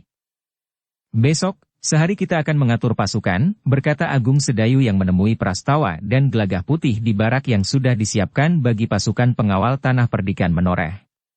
2 buah rumah tinggal yang cukup besar lengkap dengan gandok kiri dan kanan, yang letaknya berseberangan jalan. Apakah besok lusa kita berangkat? Bertanya Prastawa. Ya. Besok lusa menjelang fajar kita akan berangkat. Pasukan ini akan dibagi menjadi 3. Masing-masing akan berjalan lewat jalan yang berbeda. Namun kita akan bertemu di tempat yang sudah ditentukan, sebelum bersama-sama menyerang Pati. Sementara itu, beberapa kesatuan prajurit dari beberapa kadipaten akan menyatukan diri pula dalam serangan ini. Dukung channel Novel Silat dengan subscribe, follow, like, komen dan share.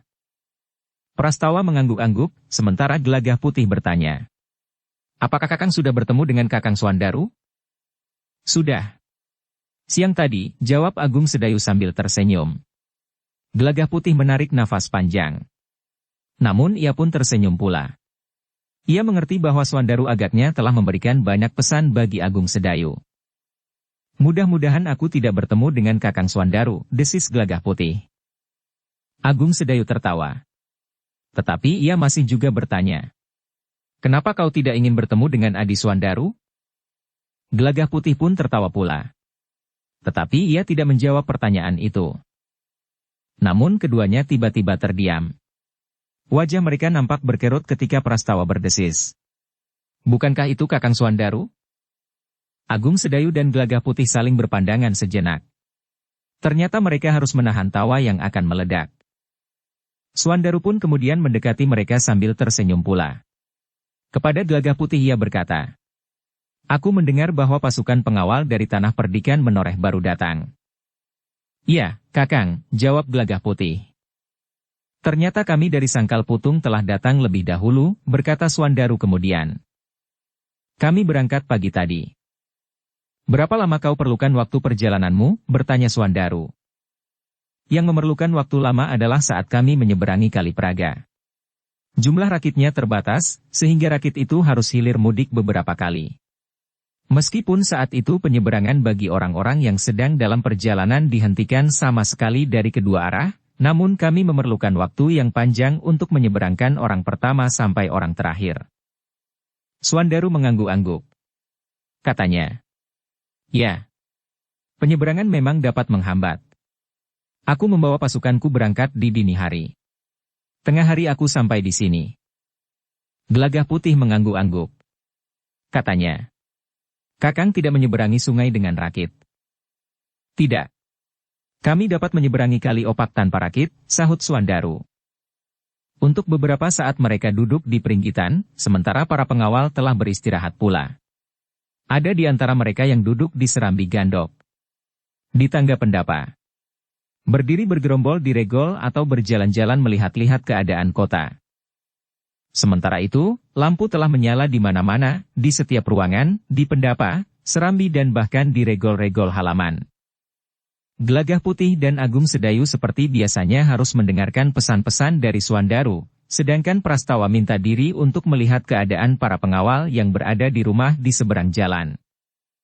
Mungkin kita berada di jalur perjalanan yang berbeda, berkata Swandaru. Agaknya memang demikian, jawab Agung Sedayu. Adi Swandaru akan berada di jalur jalan kedua, sedangkan Gelagah Putih akan menyusuri jalur ketiga. Kakang akan berada di jalur pertama bersama Panembahan Senapati, sahut Swandaru. Tetapi baru besok kita akan mendapatkan kepastiannya.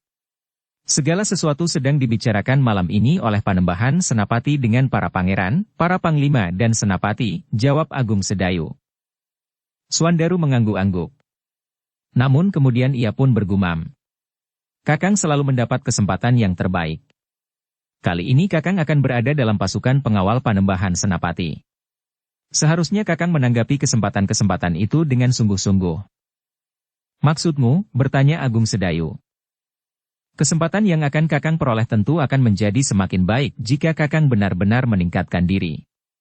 Jika Panembahan Senapati kemudian meyakini kemampuan Kakang dalam olah kanuragan, Kakang tentu akan mendapat kedudukan yang lebih baik.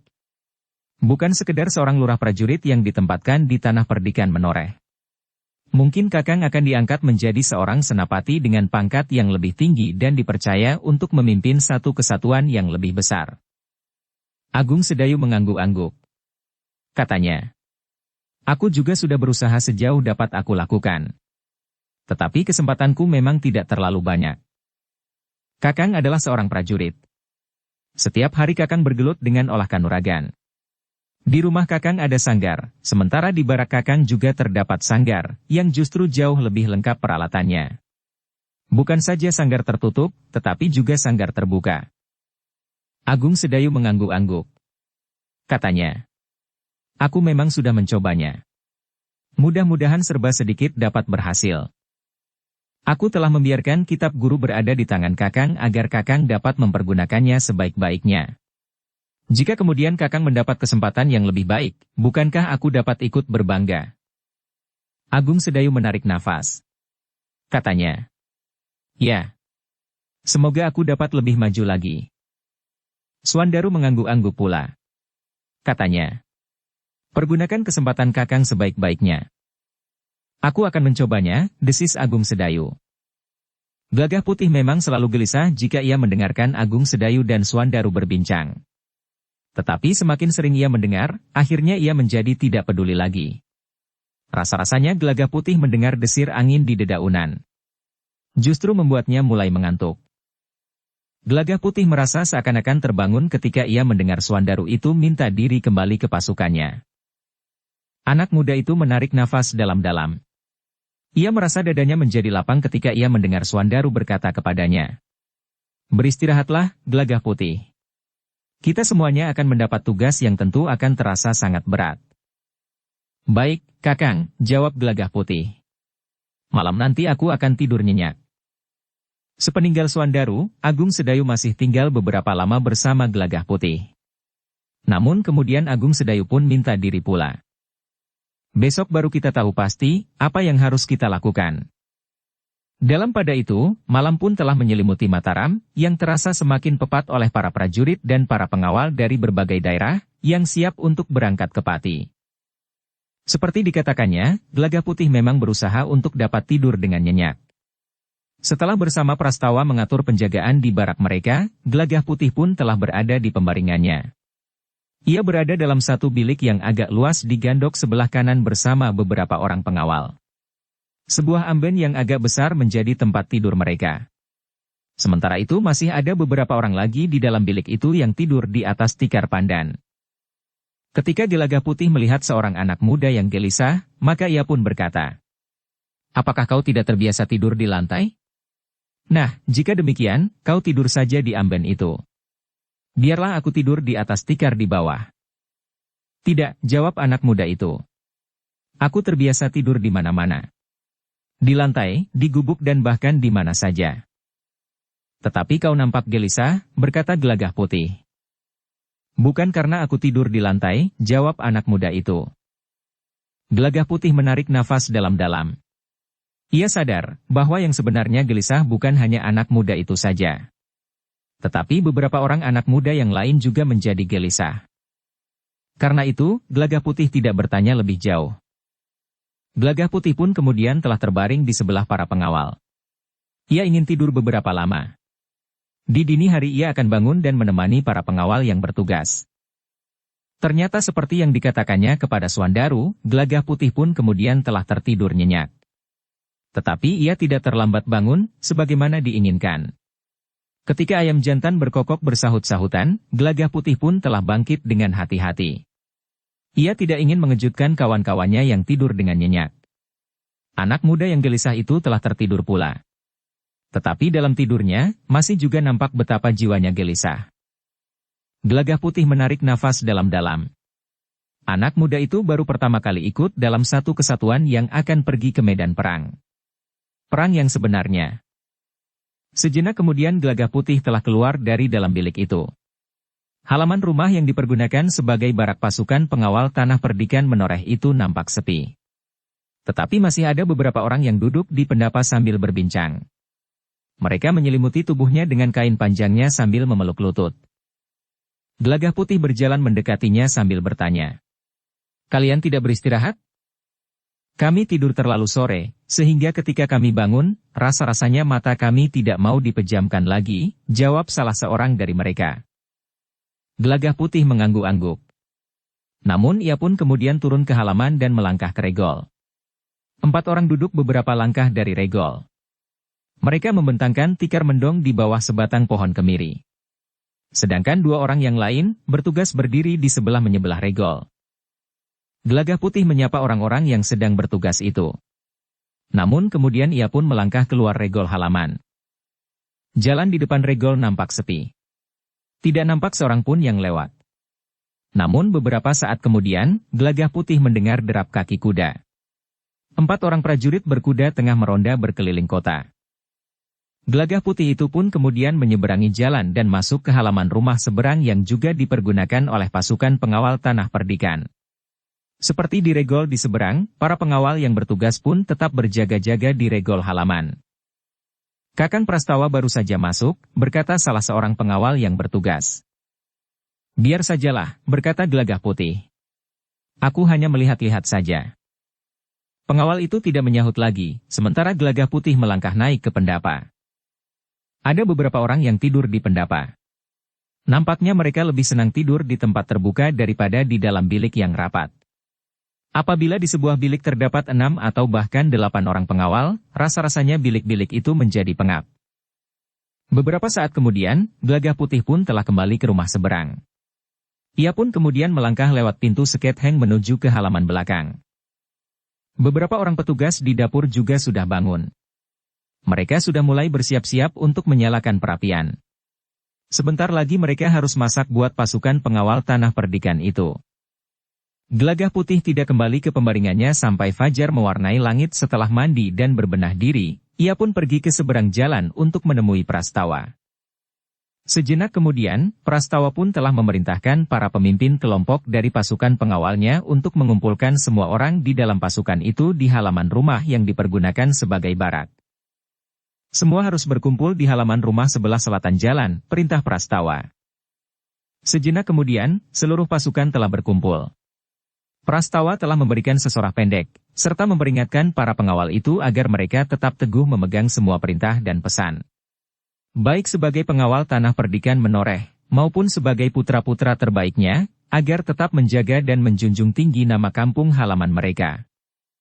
Tidak hanya dengan menunjukkan kelebihan kalian dalam olah kanuragan, memenangkan perkelahian dan tindak kekerasan yang lain.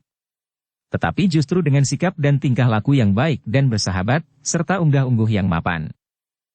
Demikianlah, hari itu para pengawal tanah perdikan itu dapat beristirahat sebaik-baiknya. Mungkin besok mereka harus berangkat menempuh perjalanan jauh menuju ke Pati. Tetapi Prastawa juga memperingatkan, meskipun mereka dapat beristirahat tetapi mereka harus tetap mempersiapkan diri sebaik-baiknya, termasuk mempersiapkan senjata-senjata dan perlengkapan mereka. Dalam pada itu, hari itu para pemimpin, para pangeran dan para senapati telah mengadakan pertemuan. Mereka telah membicarakan pelaksanaan keberangkatan mereka ke Pati. Ketika para pemimpin itu telah mencapai kesepakatan, maka setiap panglima yang akan memimpin satu pasukan yang berangkat ke Pati akan mengumpulkan para pemimpin pasukan yang akan berada di dalam pasukannya. Seperti yang pernah dikatakan oleh Untara, pasukan Mataram akan dibagi menjadi 3. Di tengah akan dipimpin langsung oleh Panembahan Senapati. Kemudian yang satu akan menuju ke Pati melalui jalan sebelah timur, dan yang lain akan menempuh perjalanan lewat sisi sebelah barat.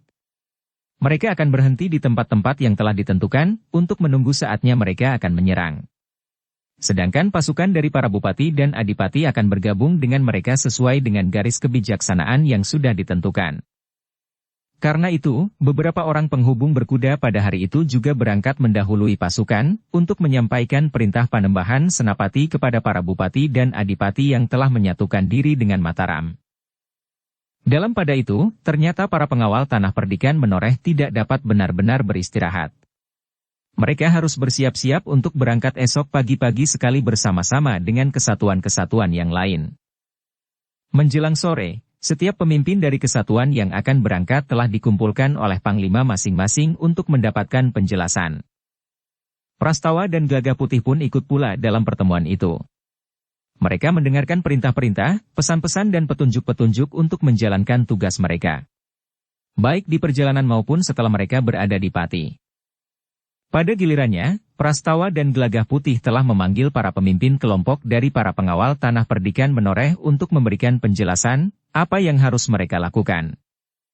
Dalam pada itu di Tanah Perdikan Menoreh, Ki Jayaraga telah menerima utusan Kiai Warangka yang memberitahukan bahwa hubungannya dengan saudara seperguruannya menjadi semakin buruk. Apakah Kiai Warangka telah menemui Kiai Timbang Laras? Bertanya Ki Jayaraga kepada utusan itu. Belum Kiai, jawab utusan itu.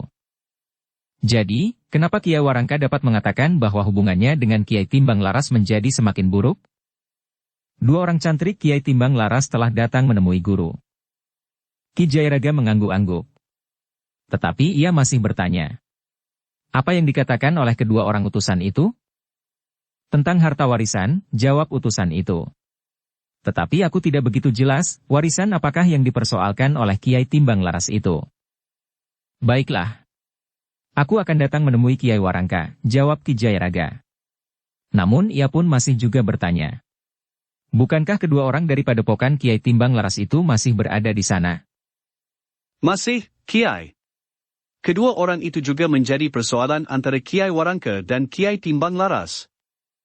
Ki Jayaraga pun kemudian telah minta diri kepada Sekar Mirah dan Rara Wulan, bahwa ia akan mengunjungi Kiai Warangka.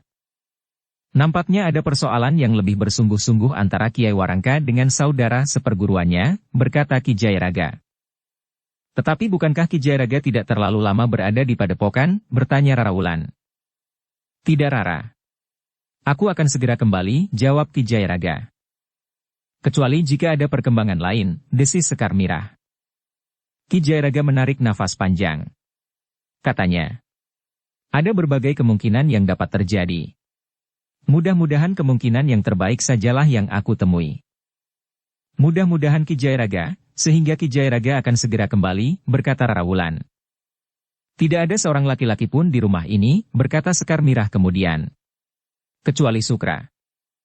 Ki Jayaraga tersenyum. Katanya. Tidak ada seorang laki-laki pun yang berani mengganggu rumah ini, meskipun di rumah ini tidak ada seorang laki-laki pun. Sekar Mirah dan Rara Wulan pun tertawa. Meskipun demikian, Rara Wulan masih berkata. Tetapi Ki Jayaraga harus segera kembali. Sebenarnya lah Tanah Perdikan Menoreh terasa sepi. Sebagian besar laki-laki di Tanah Perdikan itu telah pergi ke Mataram. Meskipun demikian, masih ada kelompok-kelompok pengawal yang bertugas untuk menjaga ketentraman Tanah Perdikan. Malam itu juga Ki Jayaraga telah berada di padepokan Kiai Warangka. Dari Kiai Warangka, Ki Jayaraga mendengar bahwa Kiai Timbang Laras benar-benar ingin mendapatkan warisan dari perguruannya. Timbang Laras akan datang kemari, berkata Kiai Warangka. Kapan? Bertanya Ki Jayaraga. Besok. Jika Ki Jayaraga sempat bertemu, Ki Jayaraga dapat bertanya kepadanya, apa yang dikehendakinya dengan mengirimkan anak-anak muda untuk membuat keresahan di Tanah Perdikan Menoreh. Tetapi bagaimana dengan Kiai Warangka sendiri? Bagaimana dengan warisan yang disebut-sebut itu? Aku benar-benar tidak tahu, Ki Jayaraga. Jika hal itu sekedar merupakan cara timbang laras mengganggu ketenangan padepokan ini serta sekedar membuat persoalan, apa boleh buat. Ki Jayaraga menarik nafas dalam-dalam. Tetapi hal seperti itu memang dapat terjadi. Sebaiknya dua orang saudara seperguruan mempunyai ikatan tidak ubahnya dengan saudara kandung. Ketika hal itu dikatakan oleh Ki Jayaraga, maka Kiai Warangka itu menjawab. Bukankah dua orang saudara kandung juga ada yang berselisih berebut warisan? Ki Jayaraga mengangguk-angguk. Katanya, ya. Iri dan dengki kadang-kadang akrab sekali hubungannya dengan fitnah, kebencian dan permusuhan. Itulah yang sudah terjadi pada padepokan ini, Ki Jayaraga. Aku menyesal bahwa aku tidak dapat mengatasinya dengan hati damai. Ki Jayaraga mengangguk-angguk. Dengan nada rendah ia berkata, Kiai Warangka. Besok Kiai Timbang Laras akan datang. Selama ini mungkin kalian sekedar dibayangi oleh kesalahpahaman. Karena itu, selagi kalian mendapat kesempatan untuk bertemu, mudah-mudahan kalian justru dapat mengurangi kesalahan-kesalahan itu. Dengan berbincang langsung, mungkin kalian akan menemukan titik temu dari perbincangan itu. Mudah-mudahan. Aku memang masih berharap. Meskipun demikian Kiai Warangka tidak menjadi lengah. Sejak malam itu, semua putut dan cantriknya diperintahkannya untuk bersiap-siap menghadapi segala kemungkinan. Sampai jauh malam Kiai Warangka masih berbincang dengan Ki Jayaraga. Baru setelah terdengar kokok ayam jantan bersahutan di tengah malam, Kiai Warangka mempersilakan Ki Jayaraga untuk beristirahat. Pagi-pagi benar Ki Jayaraga pun sudah bangun sebagaimana biasa dilakukannya di tanah perdikan menoreh. Ketika Ki Jayaraga itu turun ke halaman, ternyata para cantrik pun telah terbangun pula. Kiai Warangka yang keluar ruang dalam tersenyum memandang Ki Jayaraga yang sudah berada di halaman. Ternyata Ki Jayaraga sudah bangun, berkata Kiai Warangka. Ki Jayaraga tersenyum. Katanya, sudah menjadi kebiasaan, Kiai. Demikianlah, setelah matahari terbit seisi padepokan itu pun telah berbenah diri. Mereka mengetahui bahwa hari itu Kiai Timbang Laras, saudara seperguruan Kiai Warangka, akan datang. Beberapa orang cantrik yang seharusnya pergi menjual hasil bumi ke pasar pun tidak pula pergi.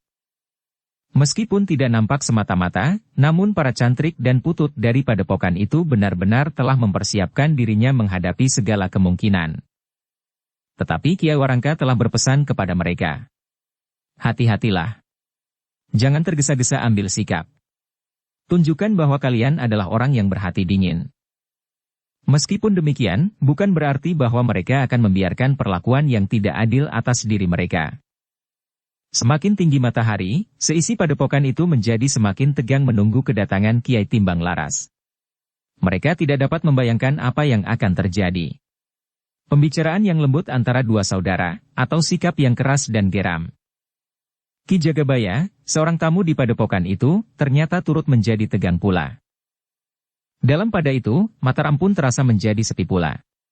Para prajurit dan pengawal dari beberapa daerah yang bertimbun di Mataram telah mulai bergerak.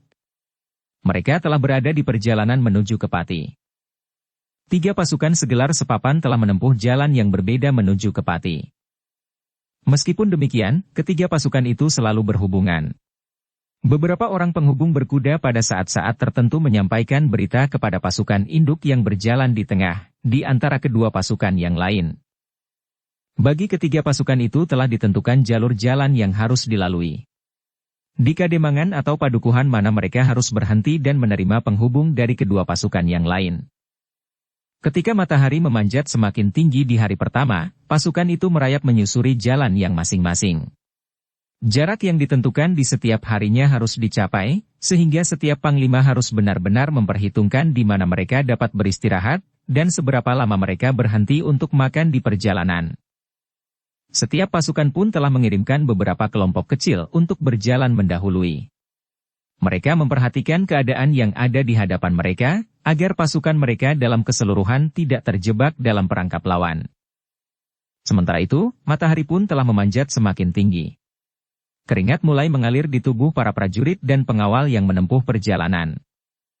Sementara itu, para cantrik di padepokan Kiai Warangka pun menjadi semakin tegang pula.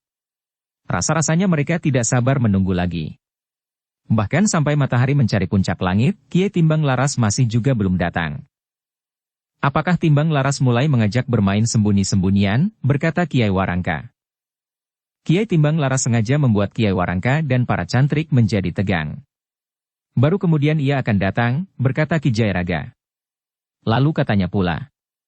Karena itu, Kiai Warangka tidak usah banyak memikirkannya. Demikian pula para cantrik. Jika ia datang, kita akan menerimanya dengan baik. Jika tidak, biar sajalah ia tidak datang. Bukankah Kiai Timbang Laras yang berkepentingan dengan padepokan ini, bukan sebaliknya? Nalarnya memang demikian, Ki Jayaraga, jawab Kiai Warangka. Tetapi perasaan ini kadang-kadang tidak mau berdamai dengan nalar. Ki Jayaraga tertawa. Kiai Warangka yang gelisah itu sempat pula berseloroh. Dua orang cantrik yang berganti-ganti mengamati jalan yang menuju ke padepokan itu pun menjadi gelisah pula. Namun kepada dua orang cantrik yang akan menggantikan tugas mereka, Kiai Warangka telah berpesan. Kalian tidak usah menjadi tegang menunggu. Jika mereka kelihatan mendatangi padepokan ini, kalian memberikan isyarat dengan panah sendaren. Jika tidak, anggap saja kalian sedang beristirahat. Keduanya mengerutkan kening. Namun sambil tersenyum keduanya mengangguk-angguk. Namun sedikit lewat tengah hari, yang mereka tunggu-tunggu itu benar-benar datang. Sebuah iring-iringan kecil orang berkuda, nampak memasuki jalan yang menuju ke padepokan itu. Dua orang cantrik yang mengamati jalan menuju ke padepokan itu segera melontarkan panah sendaren ke arah padepokan. Akhirnya mereka datang, berkata Kiai Warangka. Justru pada saat kita tidak lagi menunggu dengan gelisah, berkata Ki Jayaraga sambil tersenyum. Keduanya pun kemudian telah menunggu di pendapa. Justru pada saat mereka menunggu, Ki Jayaraga sempat berangan-angan. Bukan saja perguruan Kiai Warangka yang mengalami persoalan yang menyangkut saudara-saudara seperguruan yang sebaiknya tidak terjadi.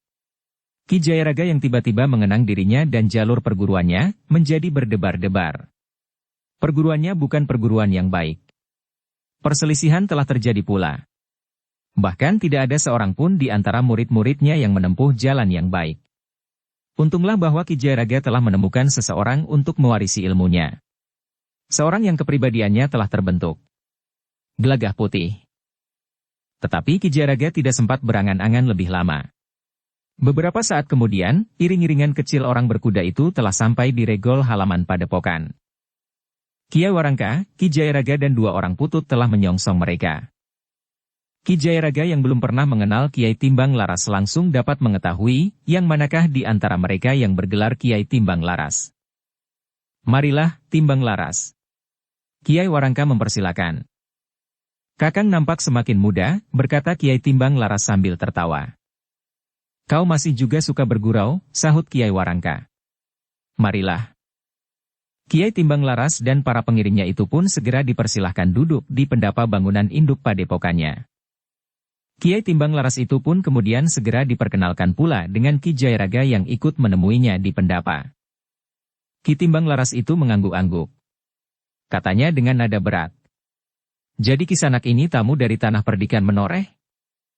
Begitulah Kiai Timbang Laras, jawab Ki Jayaraga. Aku pernah mendengar serba sedikit tentang tanah perdikan Menoreh, berkata Kiai Timbang Laras. Jika Kiai sempat, aku persilakan Kiai singgah di tanah perdikan, mumpung Kiai sudah berada di padepokan yang tidak terlalu jauh lagi. Kiai Timbang Laras tersenyum. Katanya, terima kasih Kiai. Sayang bahwa aku tidak mempunyai banyak kesempatan. Aku hanya dapat bermalam semalam di sini. Itu pun kalau Kakang Warangka tidak berkeberatan. Kenapa keberatan, sahut Kiai Warangka. Sudah agak lama kita tidak bertemu. Aku senang sekali jika kau nanti malam bermalam di sini, Timbang Laras. Kerinduan pada masa lampau, Ki Jayaraga, berkata Kiai Timbang Laras. Ya. Kita kadang-kadang memang ingin mengembara di masa lampau meskipun hanya di angan-angan, karena kita tidak akan pernah dapat mengulanginya. Kiai Timbang Laras tersenyum. Katanya. Tetapi tidak selamanya masa lampau itu nikmat untuk dikenang. Tentu, Kiai, jawab Ki Jayaraga. Tetapi lampau bukannya tidak berarti apa-apa. Ki Timbang Laras tertawa. Tetapi ia tidak sempat menjawab, karena dua orang cantrik telah menghidangkan minuman dan makanan bagi tamu-tamu di padepokan itu. Sambil meneguk minuman dan mencicipi makanan, mereka telah berbincang mengenai bermacam-macam hal. Kiai Timbang Laras sempat menceritakan keadaan padepokannya yang sedang berkembang. Mereka telah merintis membuka hutan untuk dijadikan sawah dan ladang. Kami tidak pernah kekurangan air, berkata Kiai Timbang Laras. Dalam setahun tanah yang kami buka itu selalu dialiri air cukup, sehingga kami dapat menanam padi 2 kali dan sekali palawija. Aku dapat membayangkan betapa padepokan Kiai tidak pernah mengalami kesulitan pangan. Bahkan mungkin Kiai dapat menukarkan kelebihannya dengan kebutuhan-kebutuhan yang lain. Kiai Timbang Laras mengangguk-angguk. Katanya, "Ya, meskipun padepokan kami berusaha untuk dapat memenuhi kebutuhan-kebutuhan kami. Cantrik-cantrik di padepokan kami menenun pakaian mereka sendiri. Membuat alat-alat pertanian sendiri, serta menganyam barang-barang anyaman." Mengagumkan. Ki Jayaraga mengangguk-angguk. Rasa-rasanya aku ingin mengunjungi padepokan Kiai Timbang Laras. Kami akan menerima Ki Jayaraga dengan senang hati, sahut Kiai Timbang Laras. Terbesit niat di hati Ki Jayaraga untuk mengatakan bahwa tanah perdikan menoreh pernah dikunjungi oleh beberapa orang anak muda yang mengaku berasal dari padepokan Kiai Timbang Laras. Tetapi niat itu diurungkannya. Ki Jayaraga tidak mau merusak suasana yang baik dalam pertemuan itu. Pertemuan antara 2 orang saudara seperguruan yang sudah lama tidak bertemu. Ternyata sore itu, pembicaraan antara kedua orang saudara seperguruan itu masih belum sampai ke pokok persoalan. Mereka sama sekali belum menyinggung tentang warisan yang diinginkan oleh Kiai Timbang Laras. Yang mereka bicarakan tidak lebih dari keadaan padepokan mereka masing-masing. Setelah berbincang-bincang beberapa lama, Kiai Warangka pun telah mempersilahkan tamu-tamunya beristirahat. Kiai Timbang Laras dipersilakan untuk beristirahat di gandok sebelah kanan. Sementara para pengiringnya menempati gandok sebelah kiri. Jika kalian merasa letih setelah menempuh perjalanan jauh, silahkan untuk beristirahat. Aku tidak terbiasa untuk berada di dalam sentong di siang hari, Kakang. Kami di padepokan harus bekerja keras untuk memenuhi segala kebutuhan kami, sehingga kami tidak pernah sempat beristirahat di siang hari. Kecuali bagi kami yang sedang sakit, atau sedang dalam keadaan yang khusus. Kiai Warangka tersenyum. Katanya, jika demikian, silahkan duduk-duduk di serambi atau berjalan-jalan melihat-lihat padepokan ini, sebelum kalian mandi dan membenahi diri. Satu tawaran yang lebih baik, desis Kiai Timbang Laras. Kami akan melihat-lihat keadaan padepokan ini. Diantar oleh 2 orang putut, Kiai Timbang Laras serta beberapa orang pengiringnya telah melihat-lihat keadaan padepokan Kiai Warangka itu. Setiap kali Kiai Timbang Laras dan para pengiringnya harus mengerutkan kening. Ternyata apa yang mereka ceritakan tentang padepokan mereka, telah ada pula di padepokan itu. Kiai Timbang Laras melihat sekelompok cantrik yang bekerja sebagai pandai besi di sudut halaman samping padepokan itu. Di belakang perapian mereka menempa besi dan baja, membuat alat-alat pertanian yang mereka butuhkan untuk menggarap sawah. Ketika mereka berjalan lagi menyusuri bangunan-bangunan yang ada di padepokan itu, mereka memasuki sebuah barak yang berisi alat-alat untuk menenun. Kenapa alat-alat ini tidak dipergunakan? Bertanya Kiai Timbang Laras. Salah seorang putut yang mengantarkannya itu pun menjawab. Alat-alat ini tidak dipergunakan setiap hari, Kiai. Tetapi ada masanya alat-alat ini menjadi sangat sibuk. Kiai Timbang Laras mengangguk-angguk. Tetapi ia tidak bertanya lebih jauh. Iring-iringan kecil itu pun kemudian telah bergeser lagi dari satu barak ke barak yang lain, sehingga akhirnya mereka sampai ke kebun di belakang bangunan-bangunan di padepokan itu. Sebuah kebun yang terhitung luas. Di tengah-tengah kebun itu terdapat 3 buah belumbang yang diisi dengan ikan air dari berbagai macam jenis. Kiai Timbang Laras dan pengiringnya telah melihat-lihat belumbang itu pula. Belumbang yang di dalamnya berenang berbagai macam ikan yang sudah menjadi besar. Beberapa ekor ikan emas yang berwarna kekuning-kuningan berenang bergerombol. Sekali-sekali timbul, kemudian menyusup ke kedalaman. Beberapa ekor gurami nampak melintas dengan tenangnya. Apakah para cantrik juga menggarap sawah dan pategalan? Bertanya Kiai Timbang Laras. Ya, Kiai. Sawah di belakang padepokan ini adalah sawah kami. Ki Bekel Kronggahan memberikan wewenang kepada kami untuk membuka hutan di daerah ini. Bahkan Ki Bekel di Kronggahan juga telah memberikan tanah cadangan yang masih berupa hutan belukar di sebelah. Jika kita berdiri di luar dinding padepokan ini, maka kita dapat melihat hutan yang membujur ke utara. Tetapi tidak seluruhnya. Kiai. Ki Bekel telah memasang beberapa buah tugu batu hitam untuk memberikan batasan. Karena menurut Ki Bekel, sebagian dari hutan itu harus tetap dibiarkan sebagai hutan belukar. Kiai Timbang Laras mengangguk-angguk. Ternyata padepokan Kiai Warangka ini justru setapak berada di depan padepokannya. Segala sesuatunya nampak sudah mapan dan berjalan dengan sendirinya.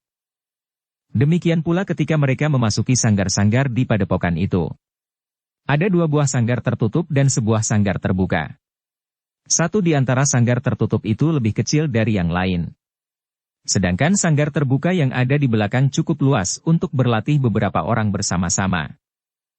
Melihat peralatan yang ada di sanggar-sanggar itu, Kiai Timbang Laras mengangguk-angguk. Ternyata padepokan saudara seperguruannya itu benar-benar terpelihara dengan baik. Bahkan beberapa jenis peralatan yang ada di sanggar-sanggar padepokan itu tidak terdapat di sanggar padepokannya. Meskipun semua itu menarik perhatian Kiai Timbang Laras, tetapi masih ada satu hal yang belum dilihatnya. Ia masih belum melihat tanda dalam wujud apapun juga yang dapat menunjukkan kepadanya, di mana warisan dari perguruannya itu disimpan. Tetapi Kiai Timbang Laras sudah memutuskan, bahwa malam nanti saudara seperguruannya akan diminta untuk menunjukkan kepadanya, warisan apa saja yang pernah ditinggalkan oleh gurunya. Bersambung ke bab 438. Dukung kami dengan subscribe, follow, like, komen dan share. Terima kasih.